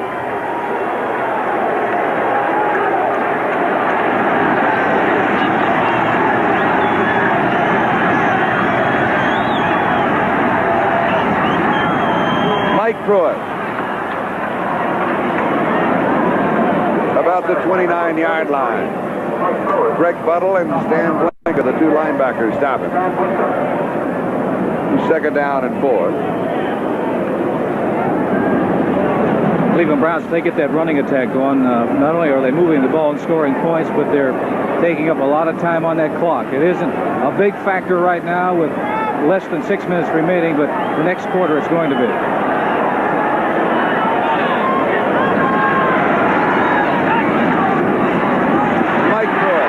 Left, and he is cut from behind by Joe Klecko. That was a good play by the defensive unit of the Jets in particular. I think number 93, here he is, 93. Marty Lyons, a rookie. Now Doug Deacon, 73, is the offensive tackle trying to block him, but he's stringing out the plays. You can see right there, and comes up with a big hit, coming up with a tackle. It's an outstanding play by that young rookie. I guess he meant it, Charlie, when he said he wanted to show the Cleveland Browns they might have made a mistake by not selecting him when they had a chance. No gain, third down 4. Sight to throw. It is there. Reggie Rucker. Rucker to the 50, needs one block. Does not get the block, and Bobby Jackson pushes him out of bounds. Oh, I'll tell you, if Dave Logan should have kept his feet, he shouldn't have left his feet and just kept running with him. Good throw by number 17, Brian Sipe. Reggie Rucker, 33, making the play. Now going downfield, number 85 is Dave Logan of the Cleveland Browns. And you see that number 40 is Bobby Jackson. Logan left his feet. Had he been able to stay on his feet and shield him, perhaps Reggie Rucker could have cut back inside and scored. At the New York 38-yard line, first down Cleveland. But Charlie, I'm sure the Browns are happy to be on where they are. Quick screen. Keith Wright, the speedster, down the sideline. Boy, he could fly. He ran right by Donald Dice, number 26. I think Dice was looking for to make a move, and he just caught the ball and took off. Gain of 13, first down. Quick screen out to number 89, which is Keith Wright. And right here, he just takes off. And I think that right there, 26, Donald Dice was looking for perhaps a move or cutting back to the inside. Bob Martin finally got him, 25-yard line of New York. Sam Retigliano, he has done a great job with the Cleveland Browns. And he always gives you about 3 opening lines for your telecast. Yeah. Greg Pruitt runs out of blockers, and he picks up maybe 2. Stan Blake brings him down. Marty Lyons was also there, and Schaefer Suggs was there for the secondary. Well, I'll tell you, number 93, Marty Lyons is all over the field. Walt Michaels is not too happy at the present time because his defense has not been able to hold the Cleveland Browns, his old football team. But number 93, Marty Lyons, he is primed right now for a reverse. Now, 89, Keith Wright, is in the ballgame, and he is in the slot left side with Logan split away. 2nd and 9. Greg Pruitt goes away from the slot. There's a flag down. He almost breaks it at the 15-yard line, but there was a flag down in the neighborhood of the 20. Last year in the overtime game, all of the yardage, including the kickoff return leading to the field goal that won it for the Browns over the Jets, was by number 34, Greg Pruitt. Walt Michaels, when he played for the Browns, wore number 34. He said they should have retired my number. It was the number that did it last year. And Pruitt is doing it again this year. He's having a great ball game. Walt Michaels, I played with him in Cleveland. I was there and watched him play. Now, he was an outstanding linebacker, but he didn't have the moves that Mr. Pruitt. Holding, number 65. Holding on Henry Shepard, the right tackle. So bring it back to the 34-yard line.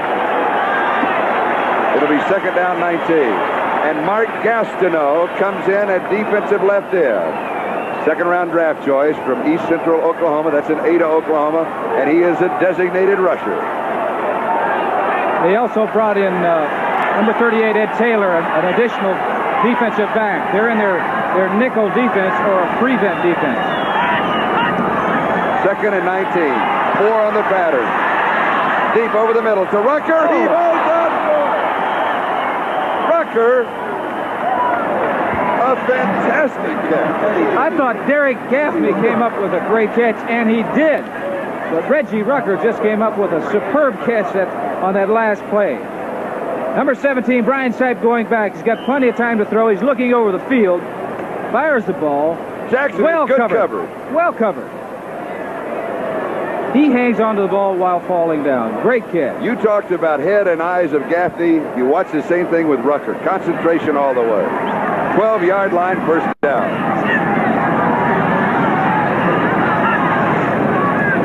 Greg Pruitt. 8-yard line. Picks up about 4. Burgess Owens makes the tackle, and Greg Buttle was also there. Number 99 is Mark Gastineau.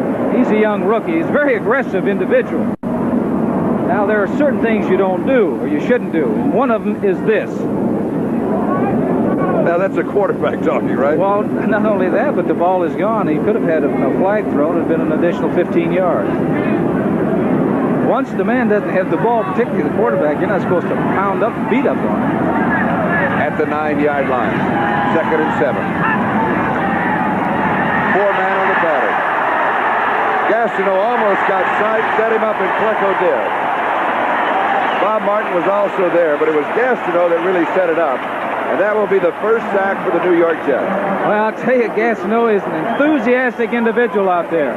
There was some speculation that he wouldn't even play. But you're taking a look at Joe Klecko trying to catch his breath. Number 99, Mark Gastineau. apparently injured his shoulder. He came in with a sling on, and they didn't know whether he was going to play. But as they say, when the bell rings, That's right. he is there. That's what you call a player. Regardless of how he feels on Sunday, he's going to get out to suit up and go out and play. Third down, 17. At the Jet 19-yard line.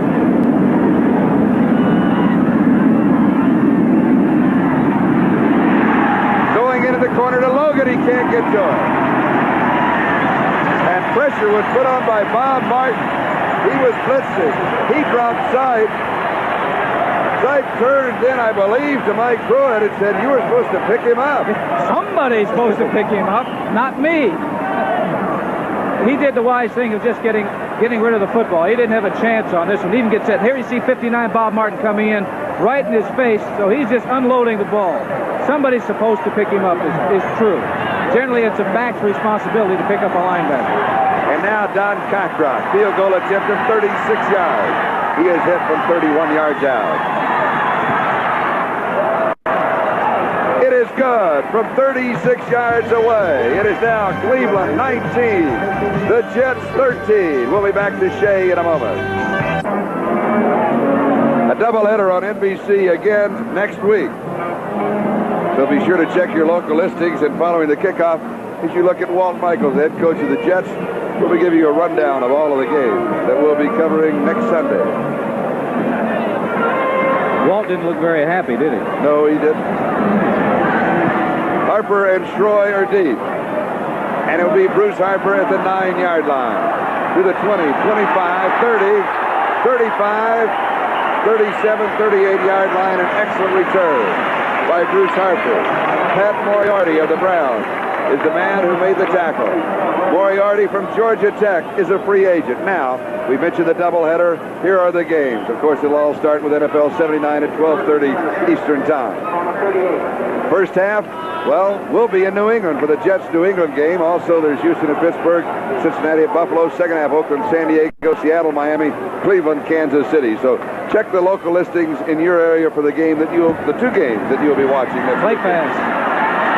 Robinson has all the time in the world, and it's intercepted.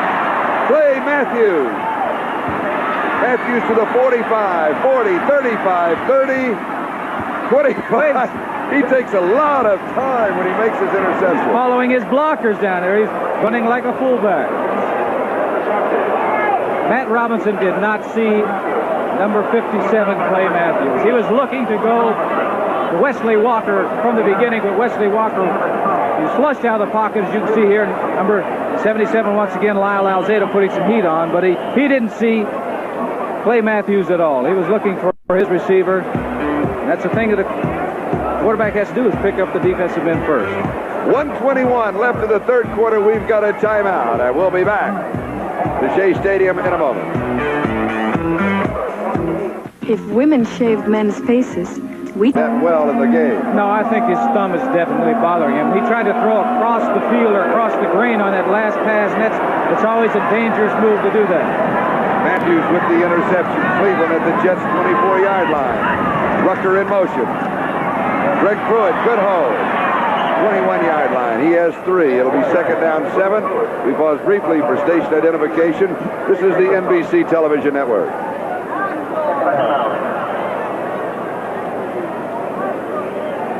This is Charlie Jones and Lynn Dawson in New York, where the Cleveland Browns lead the New York Jets 19-13. Schaefer Suggs making the last tackle. Cleveland has the ball at the New York 21-yard line. Second and 7. Side gives to Greg Pruitt. A pickup of 6. Joe Klecko makes the tackle. It'll be third down and a yard at the 15-yard line. Once again, he came up on a quick count, trying to catch that defensive unit perhaps unprepared. It was a good move because they picked up good yardage. Now they're in a short yardage situation. Cody Risen, the rookie from Texas A&M, comes in. Calvin Hill comes in, and the rookie tight end, Curtis Weathers of Mississippi, comes in. Third down and 1, short yardage. They'll show a full house backfield. And it is Calvin Hill. This will be close. Calvin Hill from Yale in his 10th year in the National Football League. Clock has been stopped now with 1 second left to go in the third quarter. We're waiting to see if we'll have a measurement.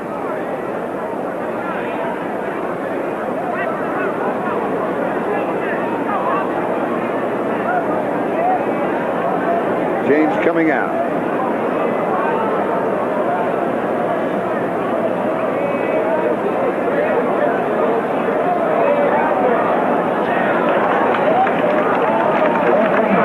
Be an interesting decision on what Sam Rutigliano is going to do.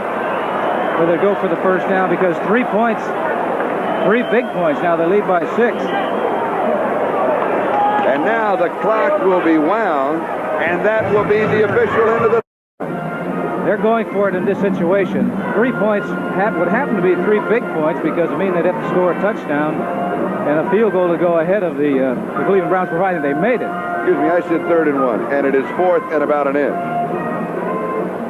But any good football team, when you get a foot or so, and if you don't say to yourself, we can make a foot, then you're not going to. However, they lead by 6, and a field goal takes away a touchdown. Well, they're hoping to ice this thing up, or try to ice it up with a touchdown. But even if they make the first down, that doesn't guarantee that they're going to get in and score a touchdown. 4th down and inches, full house backfield.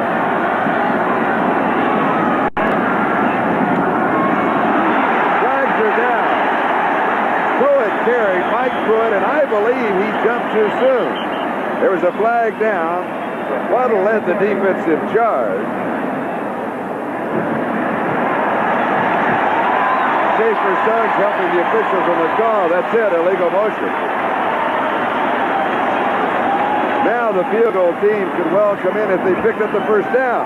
But they'll have to bring the chains out to see if it was a first down. If it was not a first down, the Jets will take over on down. Well, if it was a first down, the Jets will take the penalty, and then I would imagine the Browns would go for the field goal. The offensive unit of the New York Jets, they were coming on the field. They didn't think that they had made it. What about it? They did make it. No, they did not make it. So forget the flag. The Jets take over on down.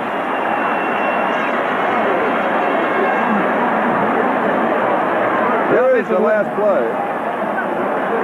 The left guard leaves too soon. That's George Beeler. I also believe that Mike Pruitt, the ball carrier, left too soon. It was not a real good exchange between the quarterback and the running back. We've got a timeout. The Jets have the football. The Browns have the lead. To drive through dirt and dust, good filters are a must. You can trust AC. Thanks, AC. Trust those filters by AC. We're glad I installed new AC air and oil filters before we get into this mess. I bet AC helps protect those babies too, huh, Dad? If they're smart. George! Oh! So when you gotta go, we're the name to know. You can trust AC. Thanks, AC. Trust those filters by AC. Thanks, AC. Trust those filters by AC. Was the man who stopped him. Charlie, the New York Jets need something. They don't seem to be controlling that line of scrimmage, or they haven't for the last couple of series. 2nd down and 7. Gaffney goes wide to the right side. Walker goes wide to the left side, with Durking and Long, the 2 running backs.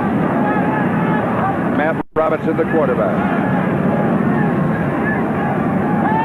Both backs in the block. Throws knocked away. Good defensive play by Ron Bolton. Gaffney, the intended receiver. Walt Michaels helping the officials on the far sideline. I think Walt perhaps felt that he had his left hand on the receiver. He got his right hand around to make the block or the knockdown right there with the right hand, but Walt may be saying that the left hand is on the receiver. Close call. Bruce Harper and Clark Gaines are now in the backfield. 3rd down and 7.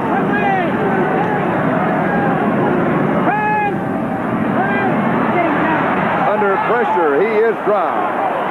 Mickey Sims, that is the 5th sack of the ball game for the Browns. Mickey Sims came up with the sack of the quarterback with number 81, Jack Gregory, the seasoned veteran. Take a look at him here. He flushes Matt Robinson out of the pocket. Here he is meeting Chris Ward. He's dead there. After the first few steps, he's got him. Matt Robinson had to step up, or number 81, Jack Gregory, would have tackled him. Take your choice. Do you want Sims or do you want Gregory to nail you? Here's the punt by Ramsey, and it's not a good one. End over end, but takes a jet bounce and goes out of bounds. Just outside the Cleveland 40-yard line. We'll call it the Cleveland 41-yard line. The Browns have the football, and they have the lead. 19-13, 13 minutes plus to go. Has the ball on their own 41-yard line. They couldn't find the right camera. It's hard to look over and find the camera and turn back and see yourself before the picture changes.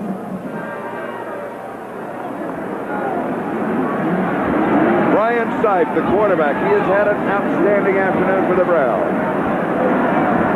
Rucker in motion. Jackson, the cornerback, goes across the defense with him. Pruitt is in trouble, slips as he comes back, and he's covered by Marty Lyons. Greg Pruitt. Now let's update some of the scores. Final, Dallas over St. Louis in a close one. Had a field goal that won that ball game. Chicago defeats Green Bay. Atlanta defeats New Orleans. Another close one. Well, that was an overtime game. That was... Oakland has the lead now over the Rams. San Diego still leading Seattle.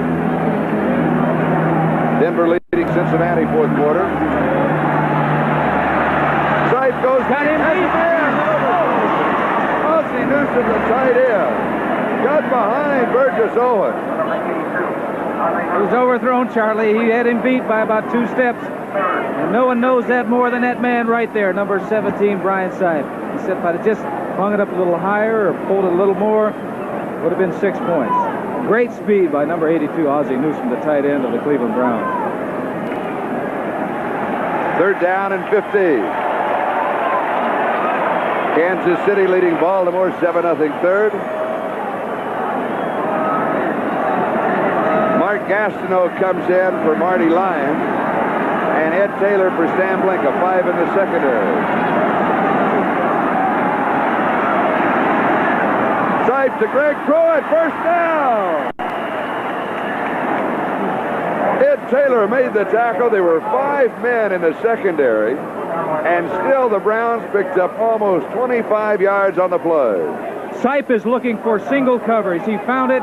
Number 34, Greg Pruitt. He had single coverage. 39, Ed Thompson. He was supposed to be guarding him man to man because they were doubling the outside receivers. 12 minutes, 55 seconds, time remaining in the ball game. The head coach of the Jets, Walt Michaels. His club trails the Browns by 6 points, 19-13. Cleveland at the New York 40-yard line. Sipe to Rucker, incomplete. Well, he is human, isn't he? I think he had his hands on that football. Looked like he did at least get to touch it. Everything else that's gotten near him, he's come up with. Keith Wright comes in, Rucker comes out. So it's now Dave Logan and Keith Wright, the wide receivers, Ozzie Newsome, the tight end. Sam Rutigliano, the head coach of the Cleveland Browns. We'll have a slot offense on the left side. Newsome, the tight end, on the right side.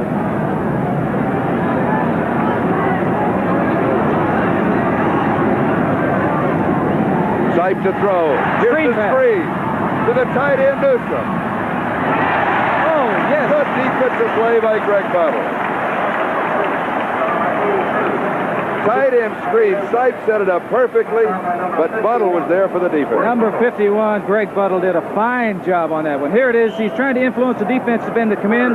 The defensive end did. Now he slips out, makes the catch, and hopefully he has some men out in front to block him. But number 51 right there, Greg Buttle, was going to have none of it. Came up, make an open field tackle. Really a fine play by Buttle. Loss of a yard, 3rd and 11. Blinka out, Taylor in. Now 5 in the secondary again. Last time in this situation, Sipe went to Greg Pruitt. He gives to Greg Pruitt. A gain of 3.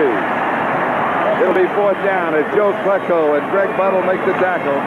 And for the first time in the ball game, Johnny Evans of North Carolina State, wearing number 8, is in to kick for the Cleveland Browns. He might be rusty out there. He hasn't moved that leg. And here it is, 11 minutes and a half to go in the football game. He has yet to kick his first one. Probably going to try to angle it out of bounds someplace, or angle it high, or hit it high, giving his men an opportunity to get under the football. Bruce Harper is deep with Ken Stroy and Tim Moresco. And he does hang it up. Oh, Jets yes. get away from it. It goes out of bounds. Good kick by Johnny Evans. Jets are in the hole. They have 11 minutes and 20 seconds left. The Browns have the lead. We'll be back in a moment.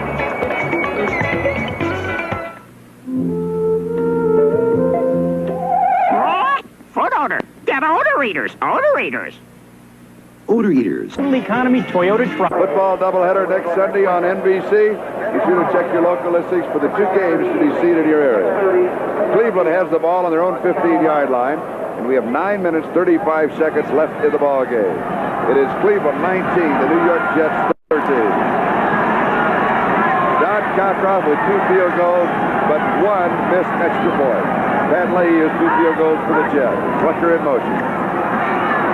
Mike Pruitt. A gain of 5. Greg Buttle, Stan Blinka make the tackle. Will be second down 5. Right now, what the Cleveland Browns are thinking, Charlie, is let's establish something on the ground. If we can pick up a few first downs with the clock working in our favor, we're going to be in a great position. That's not to say that they don't want to score, but the type of plays that they're going to run, just like that one, that was not a fancy play. That was straight ahead. It was not designed to couldn't lose any yardage on it. Chances of picking up 4 or 5. Second and 5. Mike Pruitt. Same thing. And another 5 yards. He'll have the first down. Stan Blinka, Burgess Owens on the stop. Coming up with a first down. Now they've gone through 1 minute already, or almost 1 minute, since they've maintained possession of the football. 2 plays, so they can continue this. Now, you have pointed out that it passed the 9-minute mark, 9 minutes plus. They started thinking this way. Is that about the time when you have a lead in the 4th quarter, you start thinking in that situation? About the 9 or 10 minutes to go? Yes, and then you can also pick, if you're moving the ball like they are in the last 2 plays, you can pick a time, you guess right, the play action pass, or throw the ball and you might catch him, and might come up with 6. Pruitt around the corner. From the 26 to the 29-yard line, a gain of 3 seconds, 7. Schaefer Suggs made the stop. That was a play there, number 34, Greg Pruitt. Now, he stopped the clock. That isn't what he wants to do. If he'd had an opportunity to plant and go back inside, he would have, but number 51, Buttle, the linebacker of the Jets, made sure that he didn't. That you can see number 51, Greg Buttle, is right here, humping and pushing his line. There he is. Get out there. But a good play is stringing out the ball carrier so that he couldn't cut back. Second and 7. Passing down. Mike Pruitt. He'll come up about 2 yards shy of the first down. Big play coming up for both teams, particularly the New York Jets. 3rd down, short yardage situation. They need to stop them right now with less than 8 minutes remaining in this football game. Bob Martin and Stan Blink on the last tackle. It'll be 3rd down and 2. Calvin Hill comes in. Greg Pruitt comes out. Dave Logan comes out.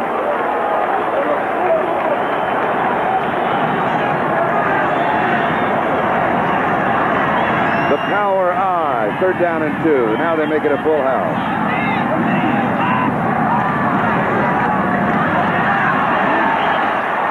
Calvin Hill will come up short of the first down. I'll tell you, Charlie, if ever a situation, if you really wanted to gamble, that was it for number 17, Brian Sight, because 11 Jets were around that football.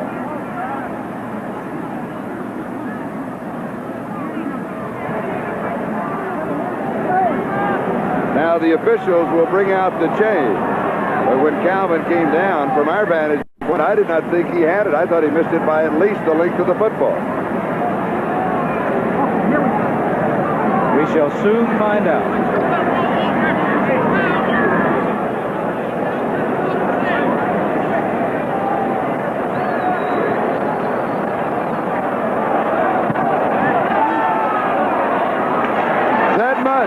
just an inch away. That's a small football, Fourth down and an inch. Very short football. And Retigliano is going to gamble. He may be just going on a long count, trying to draw that defense offside. Good point. Sipe would come up. He'll never snap the ball. Wanting to pull that defense, he'll change cadence, use the full 30 seconds, and then bring the kicking team I in. can't imagine them going for it here in this situation. But he is. Mike Pruitt.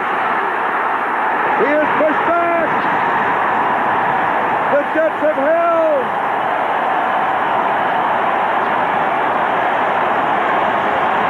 The Jets take over.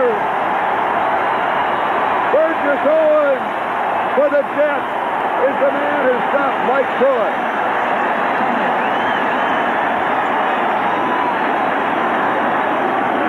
Place in the ball game. The Browns have gone for it and have been thrown back for the Jet defense. Well, I'll tell you, this is a big, big play. Pitch out to number 43, Mike Pruitt, trying to get up, but it's being strung out. Number 22, Burgess Owens, coming in up on play 53, 26, Donald Dykes. From the Cleveland 34-yard line, Durkee will lose yardage. Mickey Simpson cleared Scotta there for Cleveland. He loses 2 to the 36. Second down, 12. Well, they got an opportunity, the New York Jets I'm talking about. Now they must take advantage of it. A little over 6 minutes remaining in this ball game.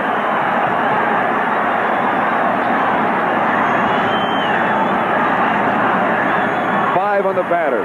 Over the middle. It is complete. Jerome Markham. Markham inside the 10. Clay Matthews. Sure, Kevin Long. Kevin Long. Coming out of the backfield. Good throw by Matt Robinson on that. That time he hit him right on the number, going full speed, giving him an opportunity to get upfield. You can see right here, the ball is going to be thrown right on the numbers, right where it's supposed to be. Now he's going straight for the goal line. Somebody's got to make a tackle. 57 is Clay Matthews. He comes up with a play, not before he gets a first down inside the 10.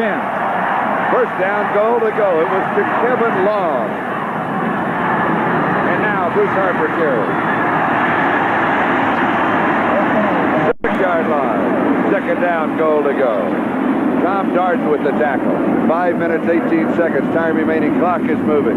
Browns leading by 6. 19-13. Jets have the ball on the Cleveland 6-yard line. Charlie might go back. That's twice. Remember, they were leading by 6. Field goal range. Here before, they decided to go for it. Didn't make it. Michaels looking on for the far sideline. He's going to get in. It is tied up. 19-19, extra point to come. Well, the Jets took advantage of that situation, coming up with a couple of real big plays by 33 Kevin Long. He's got the football. He's going to keep it, too. That will go in his trophy case, Charlie. You bet.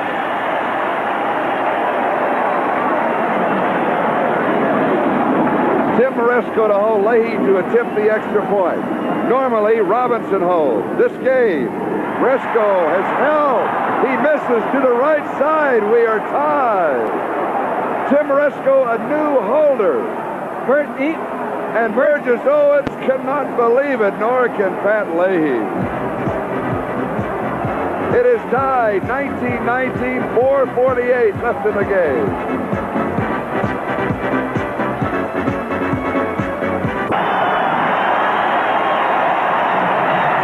The fans go crazy, as do the Jets.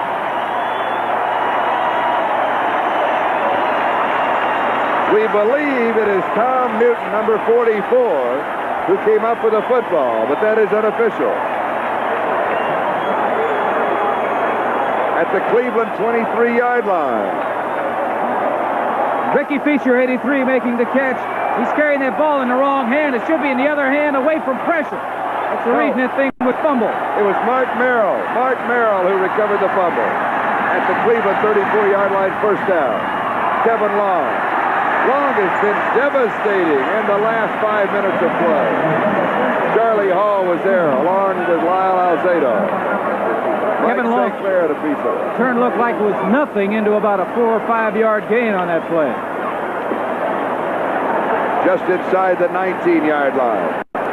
Clark Gaines will be the remaining back. 2 tight ends. Second down and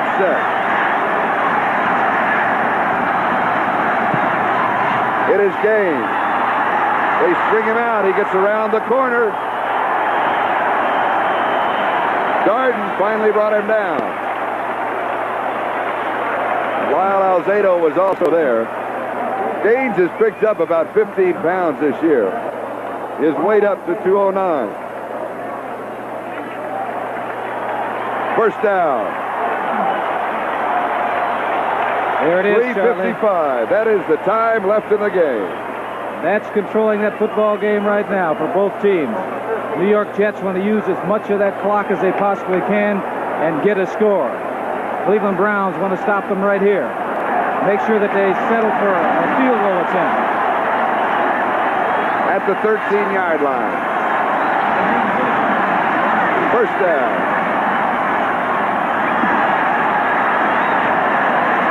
Nothing gets the call. Nothing fancy. Straight ahead, trying to look for an open hole, trying to get that 4 or 5 yard gain. That's what the New York Jets are working on right now. They've got 2 tight ends in the football game, making sure they have maximum blocking either to the right or to the left side of that offensive line. So that one remaining back, but he can go to either direction. Jerry Shirk and Dick Ambrose on the last stop at the 10-yard line. It is second down and 7. 2 tight ends are in. Gaines the remaining back. Schuler and Barkham are the tight ends. Second and 7 at the 10. 3:17 on the clock. Gaines straight ahead. Big hole. 5-yard line. Just inside the 5. Charlie, I'll tell you something. Straight ahead, nothing fancy. Straight ahead blocking by the offensive lines. Number 65, you see, is Joe Fields, who is one of the most underrated centers in the National Football League. He really does a fine job. But straight ahead, picking up 4 and 5 yards at a crack. The tough yardage is going to come right now because they're inside the 5-yard line. It's going to be bunched up down there. Third down and 2.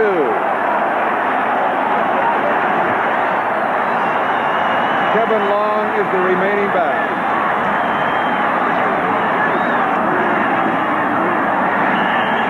It'll be close to the first down. It didn't look like a very good exchange between the quarterback and the running back on that play.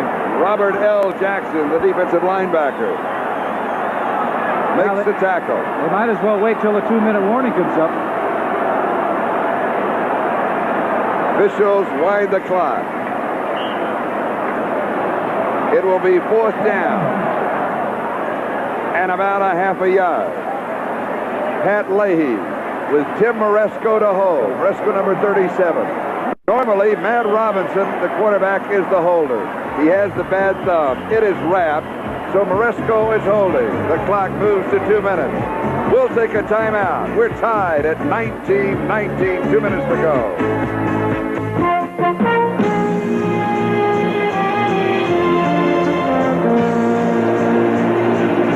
Cruising at 3,000 feet with no speed limit and no traffic, with only the sound of the air rushing past a big pair of wings. You're free to do what man has always dreamed of. Free to soar with eagles. And you go for it, making the most of now. From the life you live to the beer you drink. And since 1849, the beer that makes the most out of life is Schlitz. That's why every day, millions of times a day, America reaches for a Schlitz. When you're making it beer, make it just one here. Schlitz makes it great. Go for it.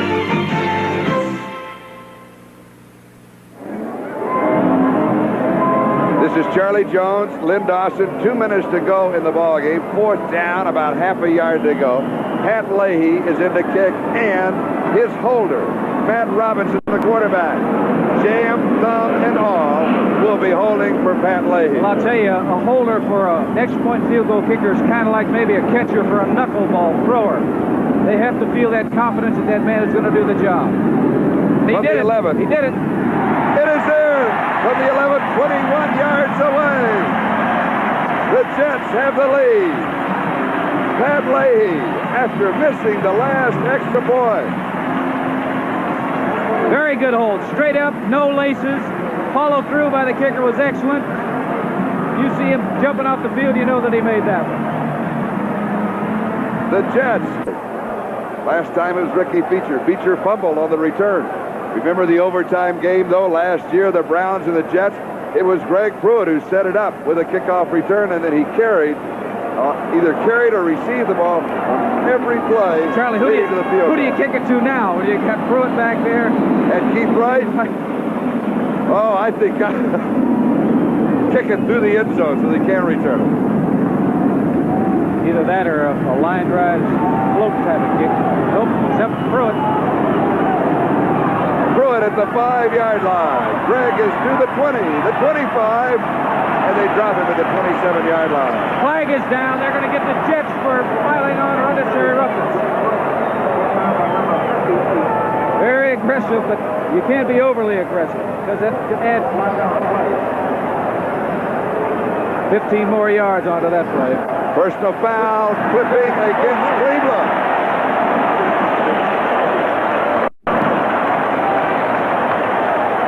And that will hurt the Browns. I saw a New York Jet hit Greg Pruitt late, too.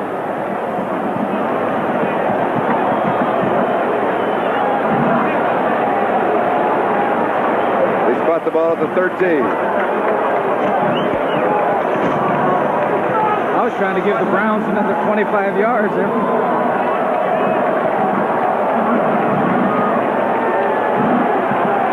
So Cleveland now with 1:53 remaining. Their work is cut out. They trail by 3. Sight goes deep into coverage. Newsome, a great reception. Oh, coming up with it is Schaefer Suggs. He steals the ball away from Newsome. The Jets have the football. Suggs with the best of the day, or maybe the decade. He took that ball right away from number 82, Ozzie Newsome. Newsome almost came up with a great catch. The ball was underthrown. Schaefer Suggs just took it away from him. The officials are back there now debating the situation.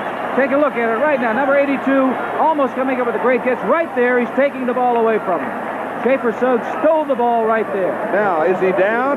That's what the officials are debating out on near the 50-yard line. I would say it'd be down at the point of interception. Sipe throwing the ball. Intended for 82. Newsome got his hands on it. He's going down. Schaefer has the ball away from him. Yeah, but down in contact with Newsome. Right. So it should be the Jets' ball at the spot of the interception. And a moment ago we saw Doug Deacon, who was down for Cleveland. And we believe he's up and all right, although I haven't picked him up yet.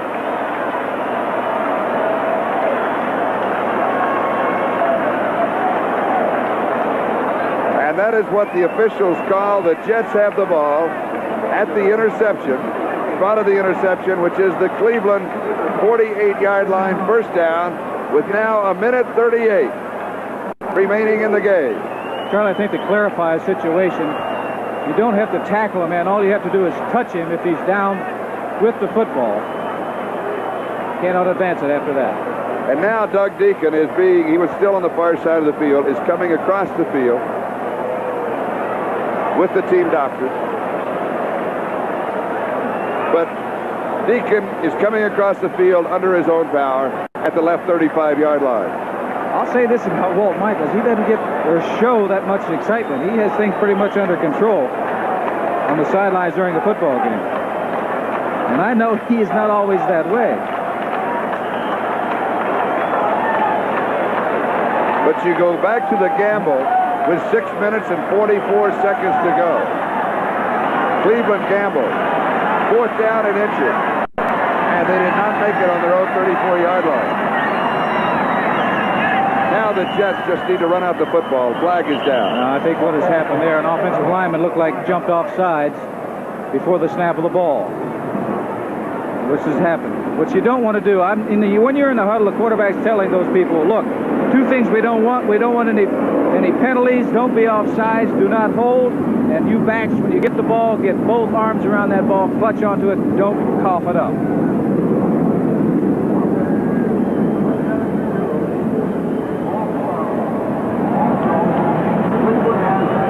Illegal procedure called against New York. It'll be 1st and 15. That took up only 2 seconds. Now there's 1:36 remaining. The ball now at the Jets' 36-yard line.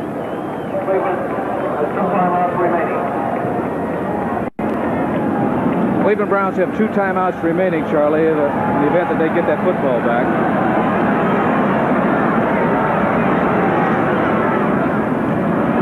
I told you, both arms around that football, and he didn't want to continue outside because they'd have run him out of bounds, and that would have stopped the clock.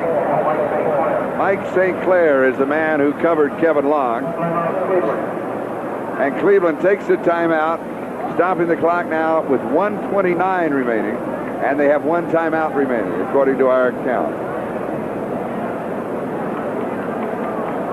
If the Jets hold on to the football and they don't stop the clock because of a penalty, it's going to put the Browns in a tough situation. They'll call timeout after this play, but it'll be 3rd down coming up.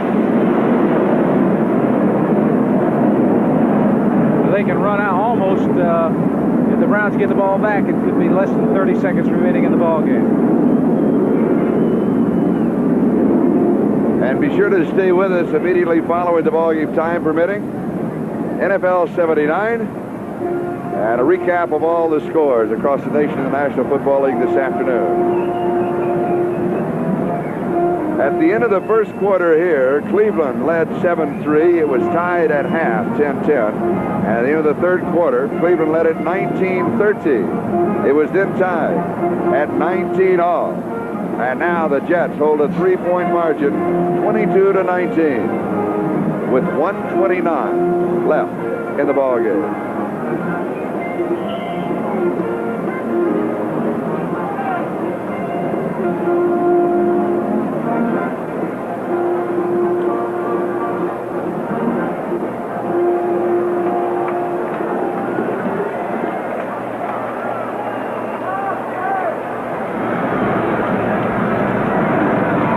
Second and 15. Scott Durkee. Durkee to the 50.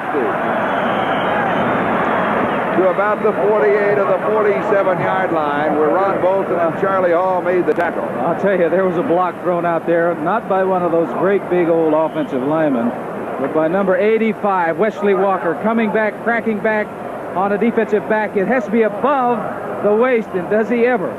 Defensive back had no idea he was coming in.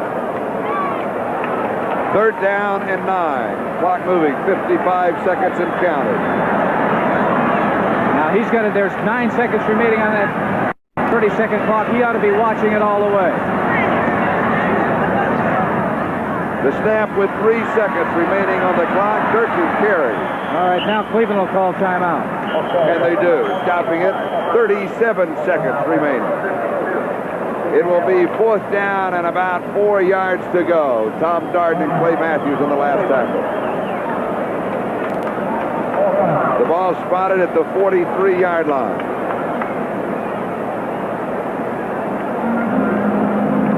They're going to have to go after it, Charlie, hoping to block this punt, because if they get the punt off, they're going to have a long way to go with no timeouts remaining.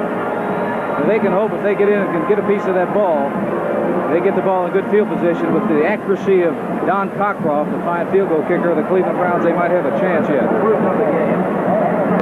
It is 4th down and 4 at the Cleveland 43-yard line. Keith Wright is dropped back as a solo safety, and Chuck Ramsey will be kicking. Now, you may recall earlier in the ball game, Ramsey kicking deep in his own territory. The rush was on. They almost got the block, but instead, they ended up going into the kicker. And it was Gerald Iron. Gerald Iron for running into the kicker. Coming up the middle. From Mississippi. Curtis Weathers, the tight end, is in. to put the pressure on, as is Gerald Ayers. And Ramsey is back 17 yards. He took a couple of extra steps. Yeah, they're coming after it.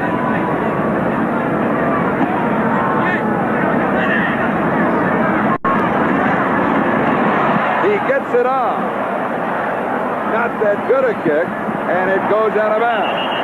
That stops the clock with 30 seconds to go. And the ball is at the 16-yard line.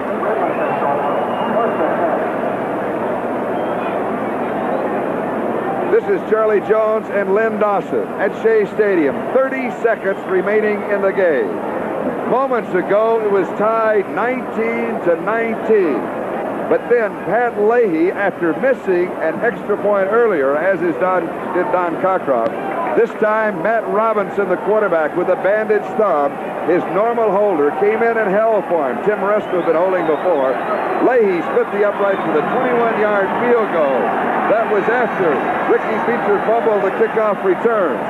And the Jets recovered it, and they now have the lead. Side throws to Logan, far side. He's out of bounds. 25 seconds left to go in the game. Cleveland does not have a timeout. No timeouts remaining, and what the New York Jets are doing, they are conceding the short stuff, hoping that if the man catches the football, they can tackle him in the field of play. That's all they need to do at once, because with 25 seconds remaining in the ball game, it's going to be tough for them to get off another play. So Sipe has got to hit the fringe area or hope to go up top, but he's not going to get behind anybody. Burgess Owens is back there about 25 yards deep playing free safety. Sipe throws, almost intercepted. Sure. Donald Dyke. The Jets are back deep. You take a look at Burgess Owens is about 20 or 25 yards deep. They're playing a zone defense. They're saying nobody is going to get behind me. Number 26, Donald Dykes, almost came up with an interception there. It may not make any difference, but one of the official clock says 20 seconds to go. Another official clock says 21 seconds to go above the message board.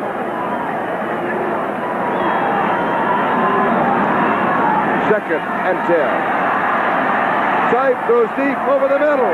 It's incomplete. Looking for number 82, Ozzie Newsome.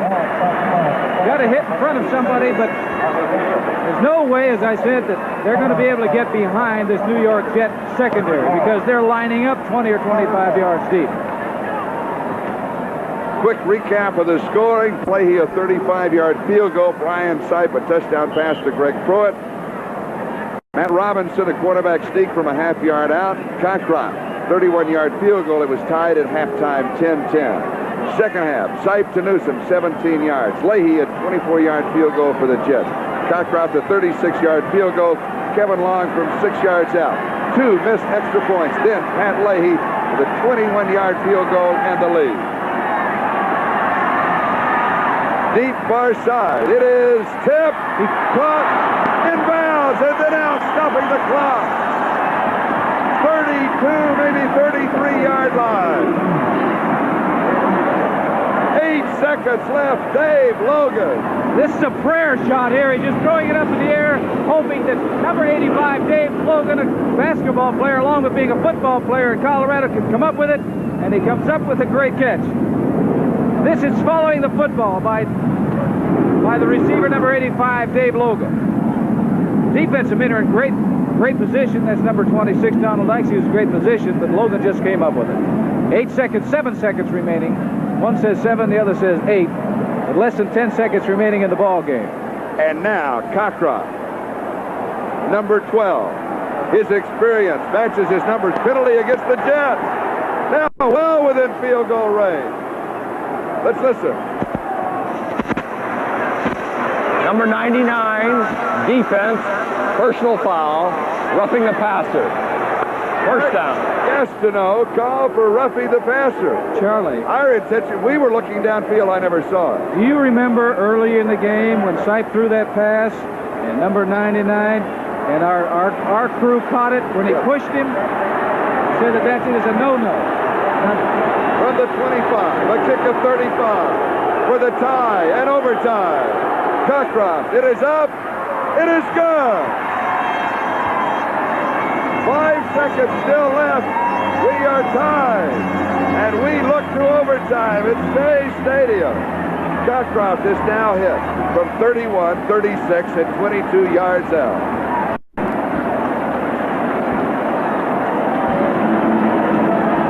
Here's another look at the kick.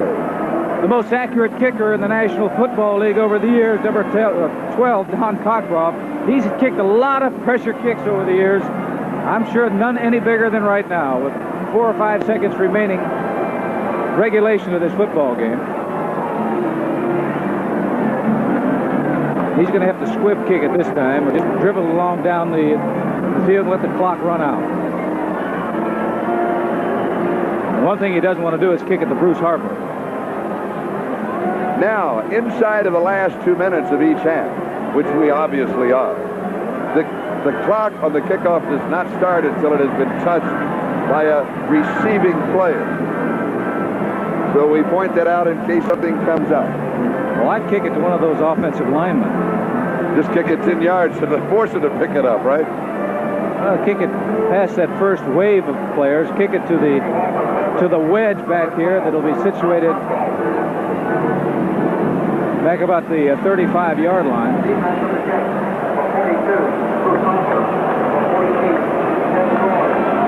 Bruce Harper is deep along with Ken Schroy. About the only way, Charlie, that they'd have a chance, the Jets would have a chance of scoring on this kickoff is to kick it deep.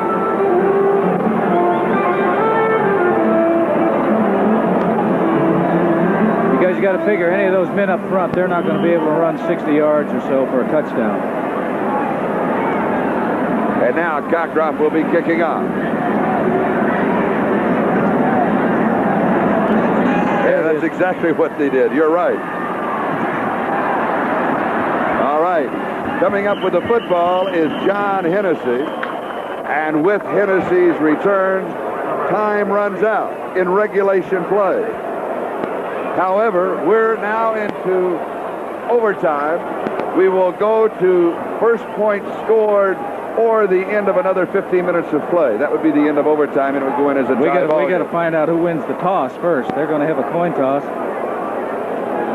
And the call here is just as important as anything else that may transpire. Randy Rasmussen comes out, and Burgess Owens comes out for the Jets. Cockcroft is out. Brian Seif is out, along with Charlie Hall for the Cleveland Browns.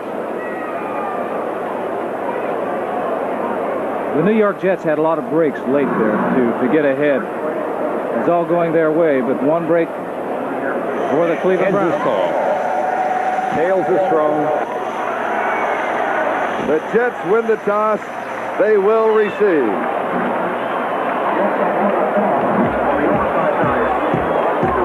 At the end of regulation play, we are tied 22-22. We'll return with sudden death action in a moment after these messages from your local station. Wednesday, Real People exposes a never-revealed side of the Dallas cheerleaders. And families named Nielsen examine the socially redeeming values of television. Why don't we talk about Cheryl Dean? And Real People searches for a Johnny Carson replacement. Take my husband, please. Plus, women boxing and a town that fought to keep its chicken on Real People. You know what goes on underground in the fall? Roots grow more actively. That's why it's important to use Turf Builder fertilizer now. You see, you gotta have a good root system for a beautiful lawn. And this is the best time for Turf Builder to help roots grow denser and stronger. It even helps grow more grass plants. So you'll get a thicker lawn this fall and next spring, too. But you'd better use Turf Builder now. Fall's underground growing season only comes once a year. Turf Builder fertilizer from Scotts. Tomorrow, come into any one of our Dodge or Chrysler Plymouth stores. Make a deal at the lowest price for you, and don't be easy on us. Then I'll personally see to it that you get a $400 rebate direct from the factory and another $400 from us. It's the most outstanding sale in our 75 years due to our factory buyout of hundreds of extra cars and trucks. Make your best deal now, then get an $800 rebate on top of it at every Spitzer Dodge or Chrysler Plymouth store. Huge warehouse savings at Albert's Huge Furniture Warehouse. Save 30 to 50% on selected bedrooms, dining rooms, living rooms, and more. Tomorrow only at Albert's.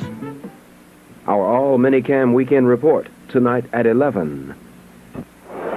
We start overtime. The New York Jets winning the toss with Bruce Harper, number 42, Ken Stroy, number 48. They are the deep backs. Don Cockcroft will be kicking off for the Cleveland Browns. And you may notice that Cockcroft immediately wanted to kick from this end of the field. He wanted to force the Jets to be running on the infield of the baseball configuration here at Shea Stadium early in the ballgame, because Cockcroft immediately came to that side, trying to see if there's a wind advantage. And with the swirling wind here, the flags seem like they're all blowing out of the stadium, so you can't tell from here. Well, they want them to run out of that dirt, and also number 99, Mark Gastineau. He was the man called for roughing the passer. He's going to have to live with that, because without that 15 yards, Charlie, they're not in field goal range. They still would have gone for it, but then it would have been a 50-yard kick. Yes. The Wonderful World of Disney, Part 2 of The Sky's the Limit, will be seen immediately following the conclusion of these telecasts over most of these stations, West Coast and Mountain Times. We see it at its regular time. Now let's get to football. It is high, and it is short, and it is Bruce Harper. Harper leaving a trail of dust behind him. Number 42, Bruce Harper. Ricky Feature makes the tackle. And the Jets have the football on their own 33-yard line. First down. We're in overtime. Tied 22-22. First score wins it. Gaffney comes to the near side.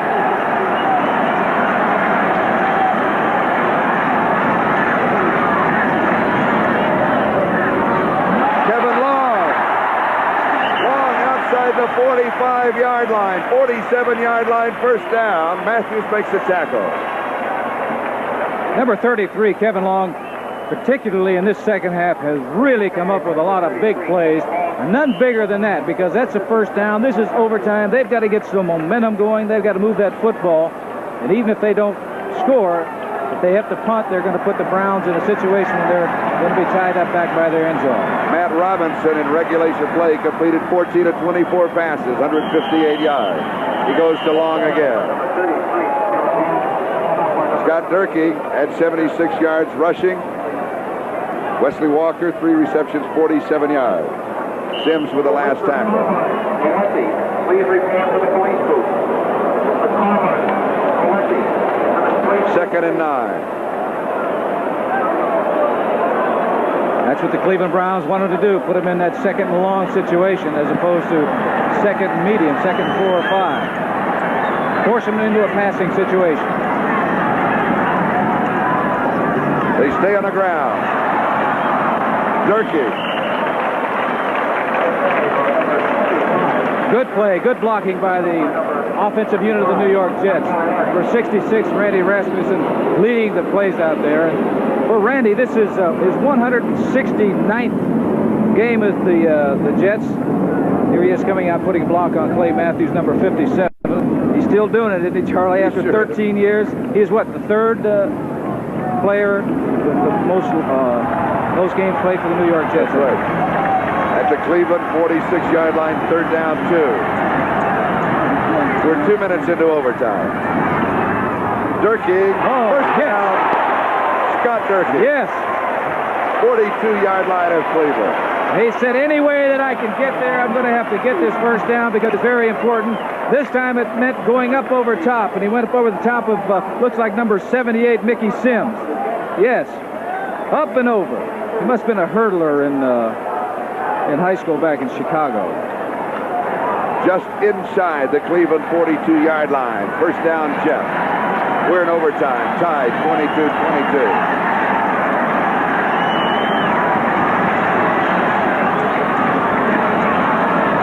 Yes, pass sir. is there.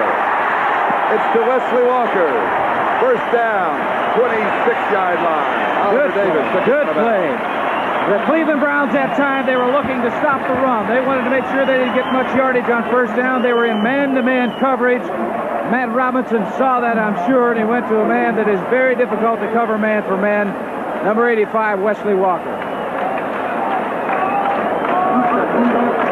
First down, New York. Cleveland 26-yard line.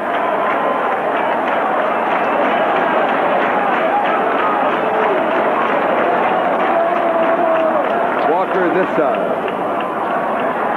Durkee carries. Ambrose and Sims. Now, here's a quick look at all the finals since we will not have a post-game show. You just pick them out.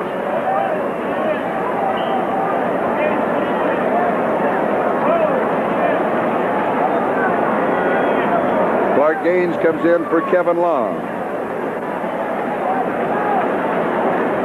It is second down and 8. 24-yard line of Cleveland. 3 minutes, 20 seconds into overtime. Bootleg. Didn't go for it. Lyle Alzado drops it back at the 31-yard line. A loss of about 7. It will be 3rd and 50. Yes, sir. This was a bootleg.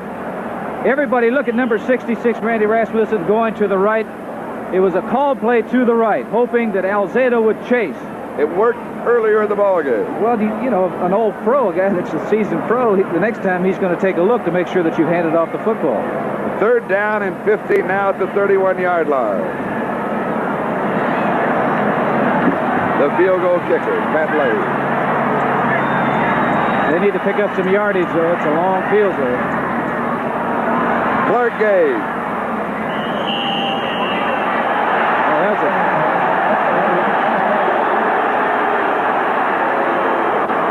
People here are complaining they thought that maybe number 74, Mike St. Clair, who come leaping into the pile there late, should have been called for unnecessary roughness. The line of scrimmage, the 26-yard line. It is 4th down and 11. Leahy is into attempt. Matt Robinson will be holding jam, thumb, and all. 34-yard line. A kick to 44 yards and the win. It is up. It is no good. No good. Leahy, who missed earlier from 32 yards, misses from 44. He does have 3 field goals in the ball game, as does Don Cockcroft, and the Browns take over. Ball is down. Good hold. You can tell right there, number 17, Matt Robinson, tells you exactly where that football went. It did not go through the upright. Now, since the line of scrimmage was outside of the 20-yard line, Cleveland takes over at that point. Ball is down. Looks like a good hold, and he has done that. He made the last one, but barely inside that right crossbar. And the extra point he missed wide right. All right, Cleveland, their first opportunity in overtime from their own 26-yard line. First down with 10 minutes and 19 seconds left in overtime. That's the maximum. Pass is complete to Mike Pruitt out of the backfield. From the 26 to the 32, it'll be second down and 4. Greg Buttle makes the tackle. So the Cleveland Browns have dodged the bullet from 44 yards out. The bullet was wide to the right is what it was. And now they have their first opportunity in overtime. Well, I'll tell you, I'm sure they'll look at it, too, with Matt Robinson trying that naked bootleg reverse that Lyle Alzado did not go for, that lost about 8 yards. That factor in that ball game so far as the field goal range is concerned. Second and 4. Reverse, fake reverse. Pruitt keeps. Craig has the first down outside the 41-yard line. Lawrence Pillars and Stan Blinka make the tackle. I'll tell you, a reverse wouldn't be a bad play because number 93, Marty Lyons, that rookie for the New York Jets, he really chases.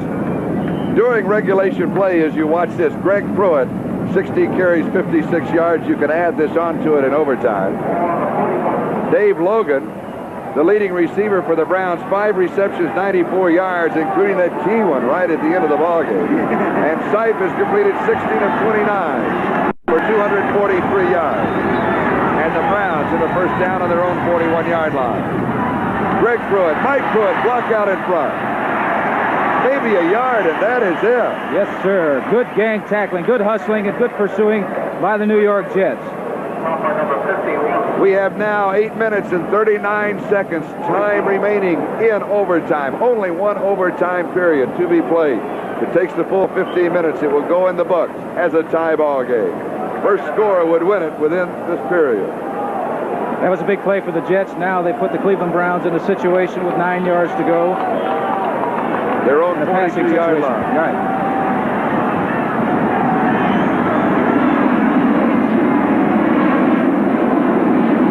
Rucker is wide to the near side. Oh, throw it is nailed. Oh, Blinko really nailed. Blinko, the rookie from Sam Houston State, number 54, taken in the 5th round from Rockdale, Texas, a town of 4,000. And he said, I was not even the best football player there. Well, I'll tell you, he guessed right on this one because he's coming straight ahead and gets a shoulder and arm into number 34, Greg Pruitt. A loss of a yard. It is 3rd down and 10. Yeah, now they got to throw the football. Now they get any kind of pass rush on sight, put a lot of pressure on them.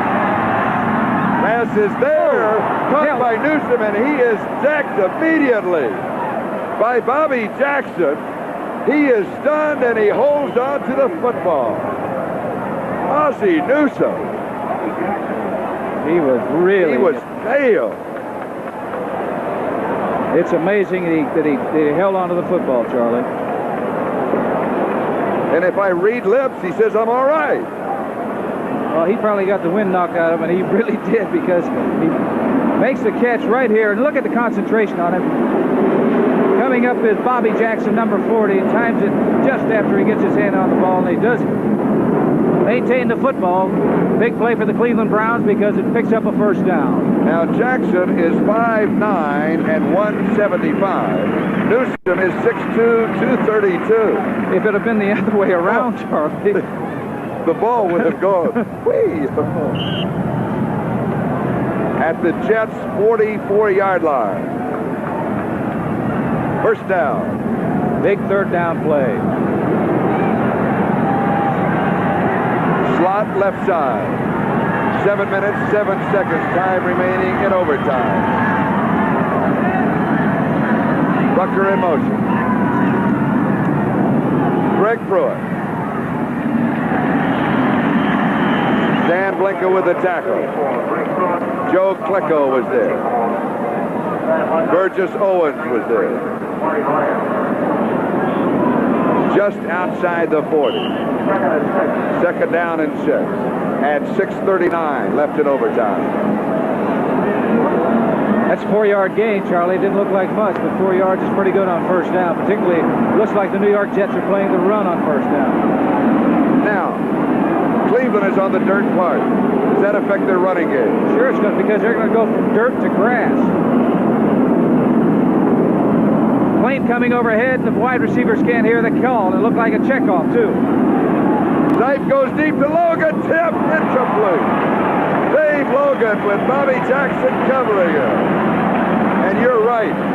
The plane's either taking off or landing in LaGuardia. They're taking off, coming right over Shea Stadium. And on the checkoff, the wide receivers could not hear him. You could see Dave Logan, number 85, turn to the quarterback and move in so that he could hear what he was saying because the airplanes around Shea Stadium. It was a good defensive play by Bobby Jackson, number 40, the New York Jets.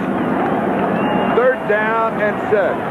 Ozzie Newsom is back in at tight end, number 82 for Cleveland.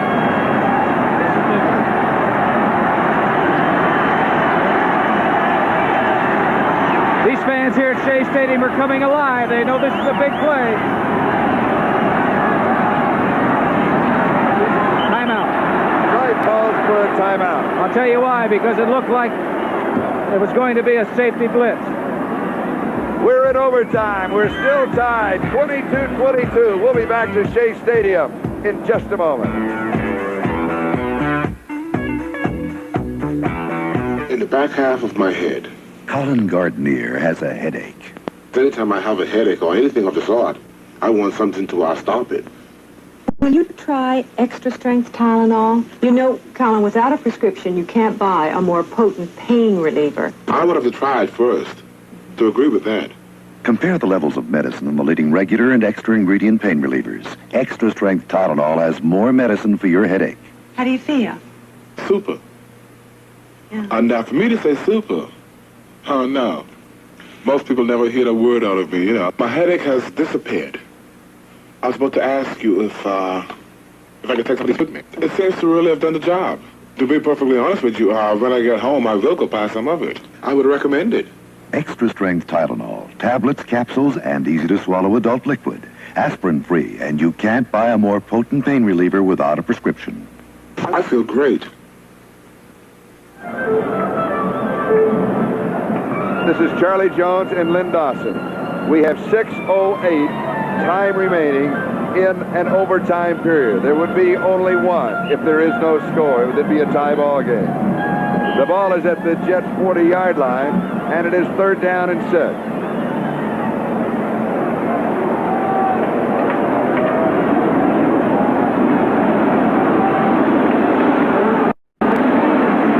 It is 22-22. Don Cockron with 3 field goals. And Leahy with 3, but Leahy has missed twice, from 32 yards away and 44 yards away, and they both missed an extra point. Sipe drops it off over the middle to Mike Pruitt. It will be close. Very to the first close. down. Depending on where they set that ball down, Charlie. He was not the primary receiver. He was looking elsewhere, but he knew that he had to get rid of that football because the pressure was closing in on him. They spotted at the 35-yard line, and the change will come out. Here's a reminder, The Wonderful World of Disney Part 2 of The Sky's the Limit will be seen immediately following the conclusion of this football telecast over most of these NBC stations. Those on the West Coast, you will still see it at its regular time. Have we seen this situation before? Time and time again today. They're going to go for it again. Maybe Sam Rutigliano, the head coach of the Browns, feels the 3rd time may be a charm. Twice he has gone for it in 4th down situations, and twice the Jets have held.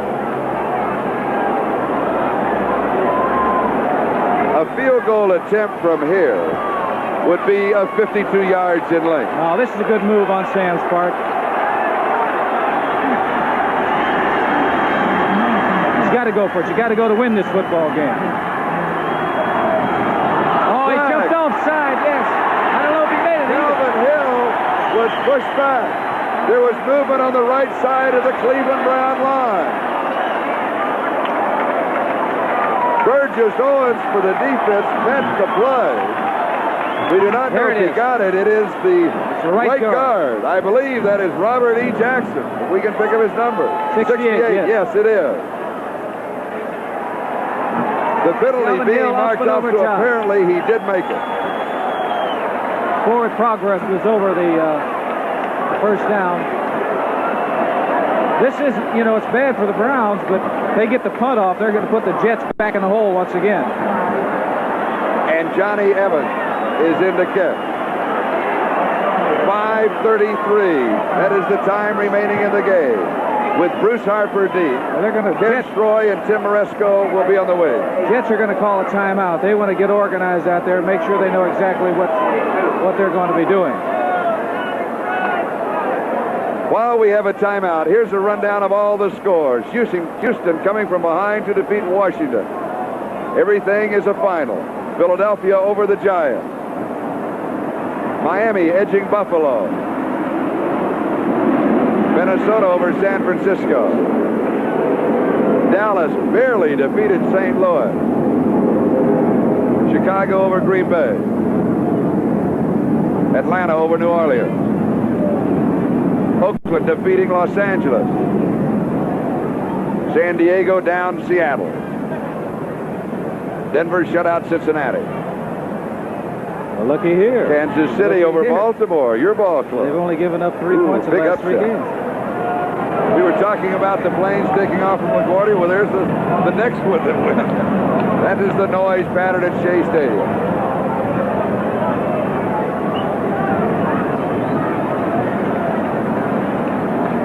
Bruce Harper will be deep with Ken Stroy and Tim Moresco on the wings. They are primarily there to block. And Johnny Evans will be kicking, I believe, for the 2nd time in the ballgame. This man was a quarterback in college, so I know he can throw the football. I don't know whether the Browns would ever want to chance it, but there's room back there. He could do it. There's nobody in the middle area to cover it. He could have tricky footing, too, because he goes to the skip. Blocked it! Donald Dykes! Dykes blocks it! The man who blocked 2 in preseason play. He blocked 12 in college, and he blocks his first official NFL kick.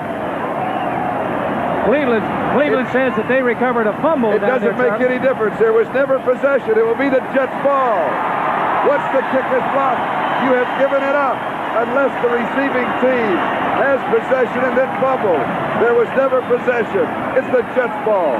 One thing, I didn't think that they'd go after the kicker and try to block it, but they did.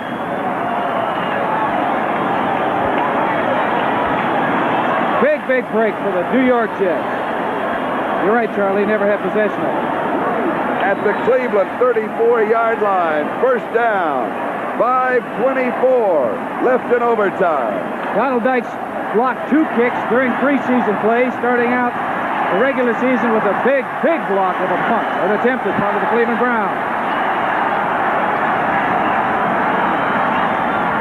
Kevin Long. Mickey Sims with the tackle. They need some yardage, though, Charlie. I'm talking about the New York Jets because they are not in field goal range right now.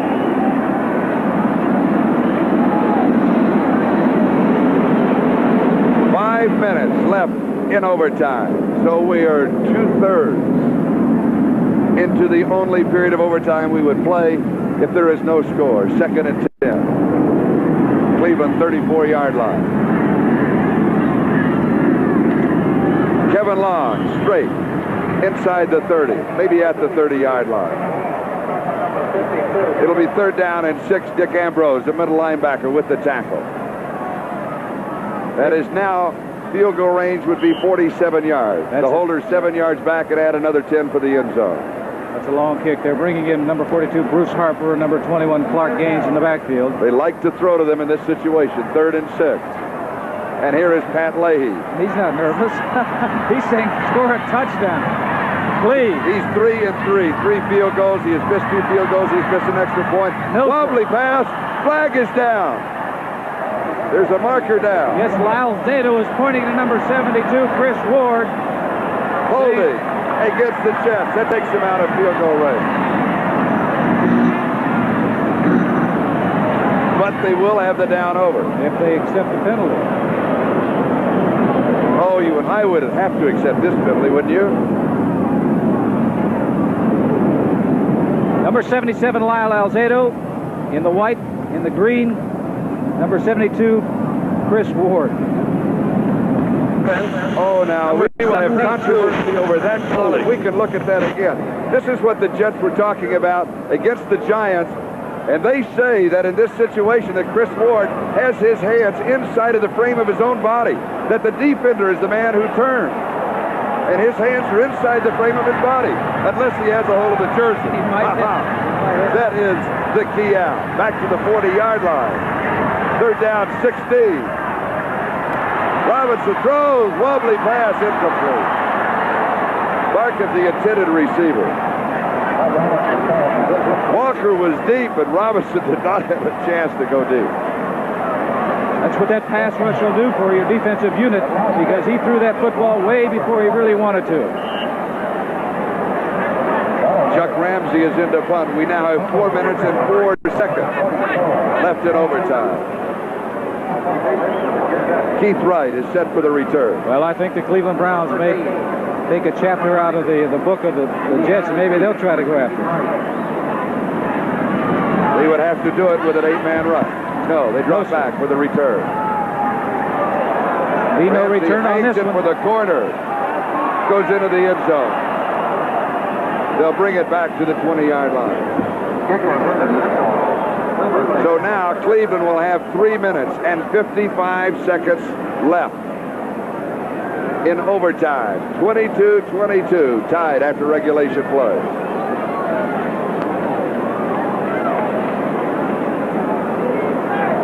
No one has left this Shea Stadium ballpark. I have an impression, and that is that both ball clubs, particularly offensively, have played so well, they deserve the tie.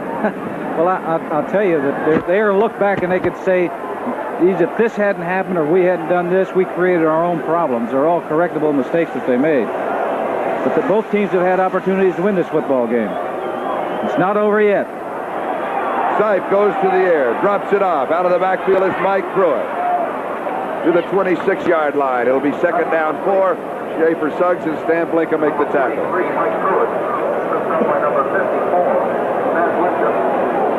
That is the time remaining in the overtime period. It was tied at halftime, 10-10. It was tied after 4 quarters, 22-22. And it is still 22-22 as Dave Logan comes wide to the near side. Brian Sipe, the quarterback. Quick count. In his 6th season. Greg Pruitt. Close to the first down. Got a flag down. Holding against Cleveland. They're pointing a finger at number 73, Doug Deacon. He's debating that call. You take a look at those players out there right now, and they look tired, and I'm sure that they are because it's been a long, grueling afternoon for both teams. And they've got to play again next week because there's going to be a ball game for the next 16 weeks. But mentally is the way that it affects you, not so much physically, because in a day or two you're back physically and there's no major problem. Don't forget The Wonderful World of Disney, Part 2 of The Sky's the Limit. Will be seen immediately following the conclusion of this football telecast over most of these NBC stations. On the West Coast and most Mountain Time Zone stations, The Wonderful World of Disney will be seen at its regular time. Into the Cleveland backfield, number 30, Cleo Miller, came running into Brian Sipe to give him a play. So this play is coming from the bench. Second and 14 at the Cleveland 16-yard line. Greg Pruitt outside the 25, near the 27, possibly the 28-yard line.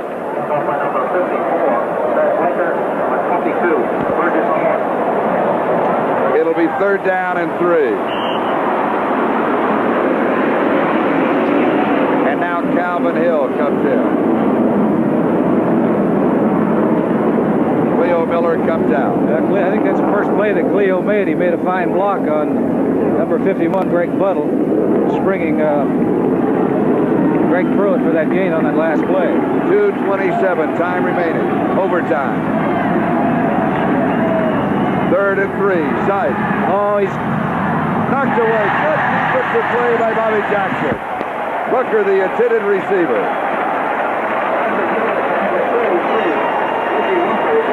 Fourth and 3, and Johnny Evans will be kicking. Got 2:18 remaining in this football game, regardless of what happens. Bruce Harper is back by himself. The Jets now with 10 men on the line. I'm sure they're looking to where number... Dykes moves inside. Now they're looking for him. Dykes is third in from the defensive right end. He didn't waste much time getting that kick off. A good kick. Harper takes it over his shoulder. He's back at the 21. That kind of crawls to the 24, maybe the 25-yard line. A great kick by Johnny Evans. So the Jets take over. We have 2:07 left to go. And let's do a little of our house cleaning, because as soon as this game's over, we'll be going away. Not now, of course, but when the game's over. So this is a reminder. The executive producer of NBC's football is Don Omeyer, and the telecast of today's game has been produced by Mike Weissman, directed by Ken Fouts. Our technical director, Bruce Berquist, and Randy Wands, our associate director. And gentlemen, along with everybody else on the crew, including our cameramen who do a tremendous job, have done it once again. The Jets on their own 25-yard line, first down. Robinson over the middle. Wesley Walker. Look out. Walker to the Cleveland 41-yard flag is down. And a flag is down back at the 12-yard line. And Alzado says it's on the New York Jets. Holding against the Jets. That penalty will show up as 10 yards. But it's closer to 50 yards. Yes, sir. That gain that they made, taking it back what they lost. Big, big play. Number 68, holding. Holding on the rookie right guard, Eric Cunningham of Penn State. Right guard, Eric Cunningham. He's a rookie. A good pass blocker, too. You see, they're doubling up on Jerry Shirk. They got a hold of everything there. Got a hold of his jersey.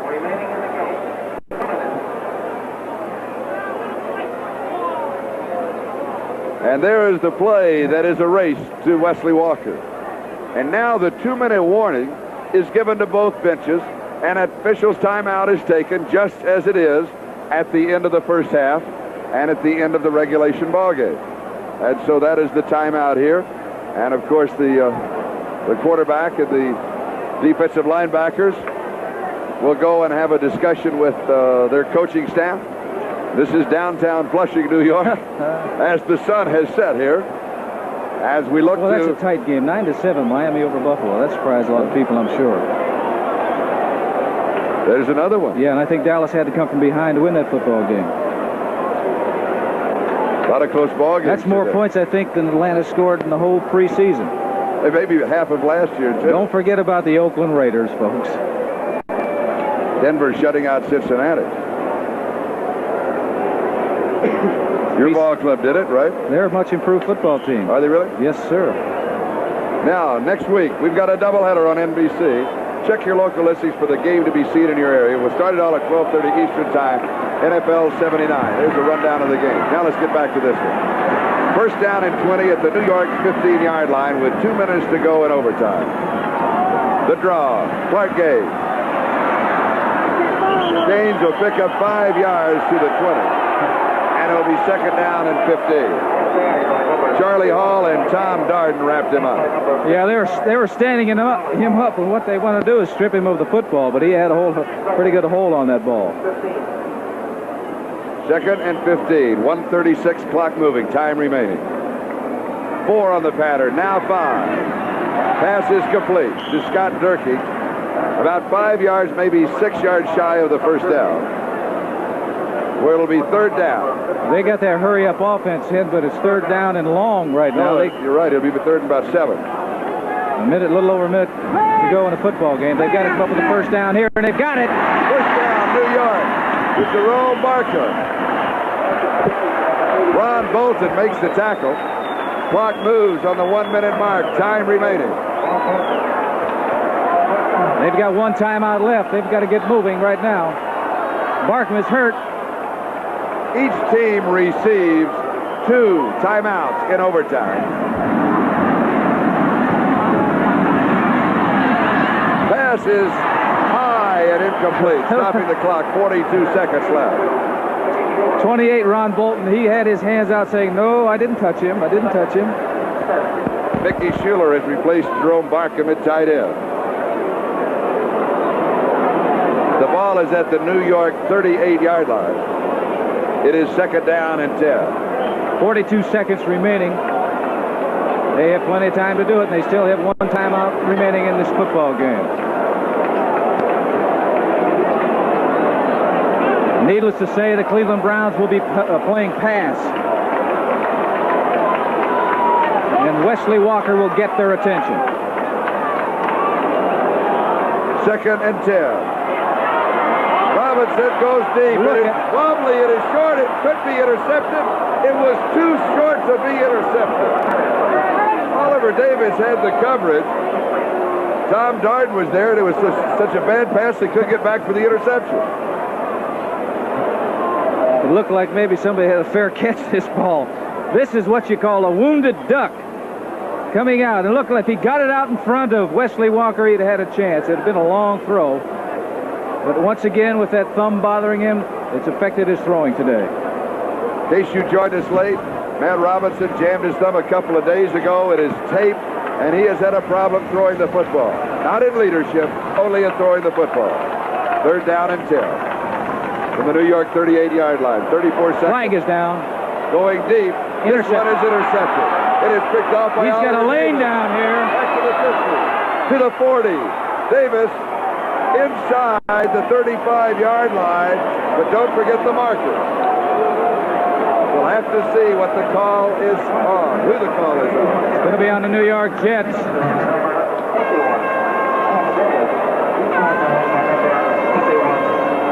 Clock is stopped, 24 seconds. Zone defense. Ball is underthrown once again because one thing you don't want to do is throw it short. Either it be long enough or too long, but never too short on a play like that. So Cleveland will have the football at the New York Jet 31-yard line, first down.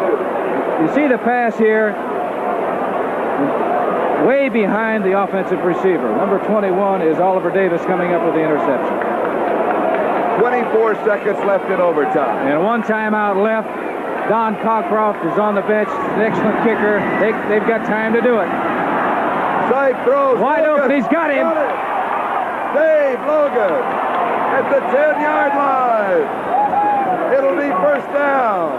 18 seconds remaining in overtime. And they'll do it right now. They don't want to wait. Cockcroft is in. One good reason why they're doing it now, if there's a bad snap from center, this is first down situation. They could fall on that ball, call timeout, and still have another opportunity to kick it. They don't care, you know, it's just... That's the thinking of a veteran quarterback. Right. Way to go, Lynn Dawson. All right, from the 17-yard line, 27 yards, and the victory. Logan holding. Cockcroft, kick is there.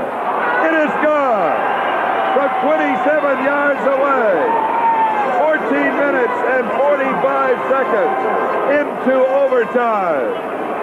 27 yards away, Don Cockcroft, his fourth field goal of the ball game. And that makes the final score. Cleveland 25. Kind of cute to some. Thank you. I never argue with a lady. Smart boy. Thank you again.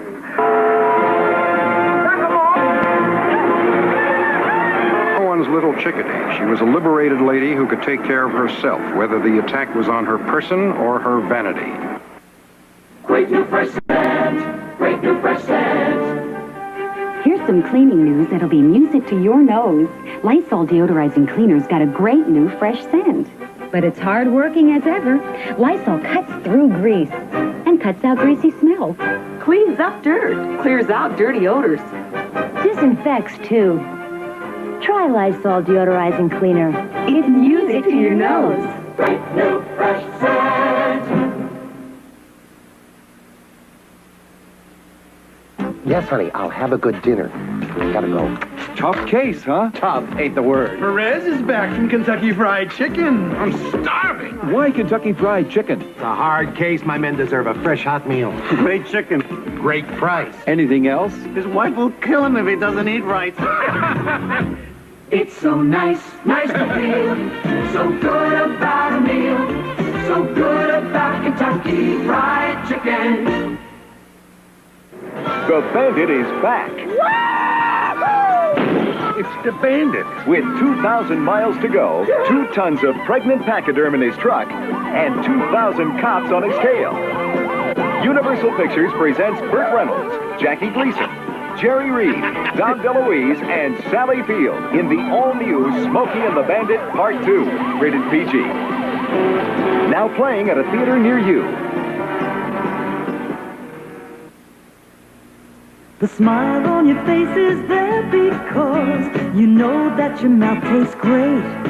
And it's nice when their teeth are getting strong and the clean in your mouth is Colgate. Colgate is more than a brisk, clean taste. With regular brushing, Colgate's fluoride penetrates the surface of tooth enamel. Not this fast, but it gets in and fights cavities. There's a twinkle in your eye when there's fluoride for their teeth and the clean in your mouth is Colgate.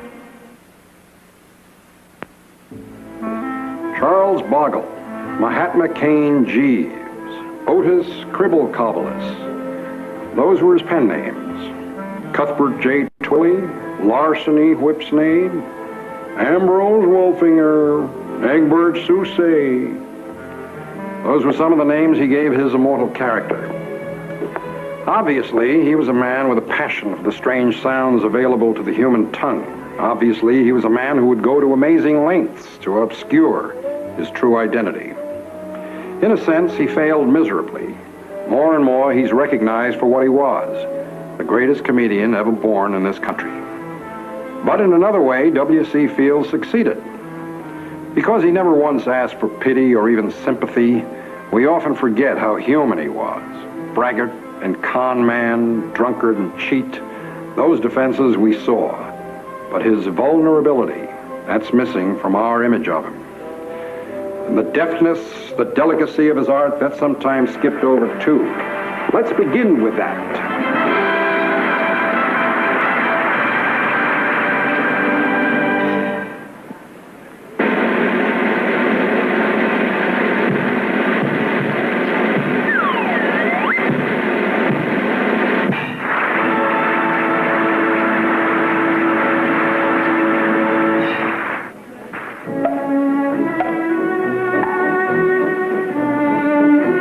Fields achieved stardom first as a juggler. Comedy came later. He was self-taught, therefore entirely singular in both arts. Jugglers must be radically self-reliant. There's no one to blame but themselves if something goes wrong. It's a lonely business.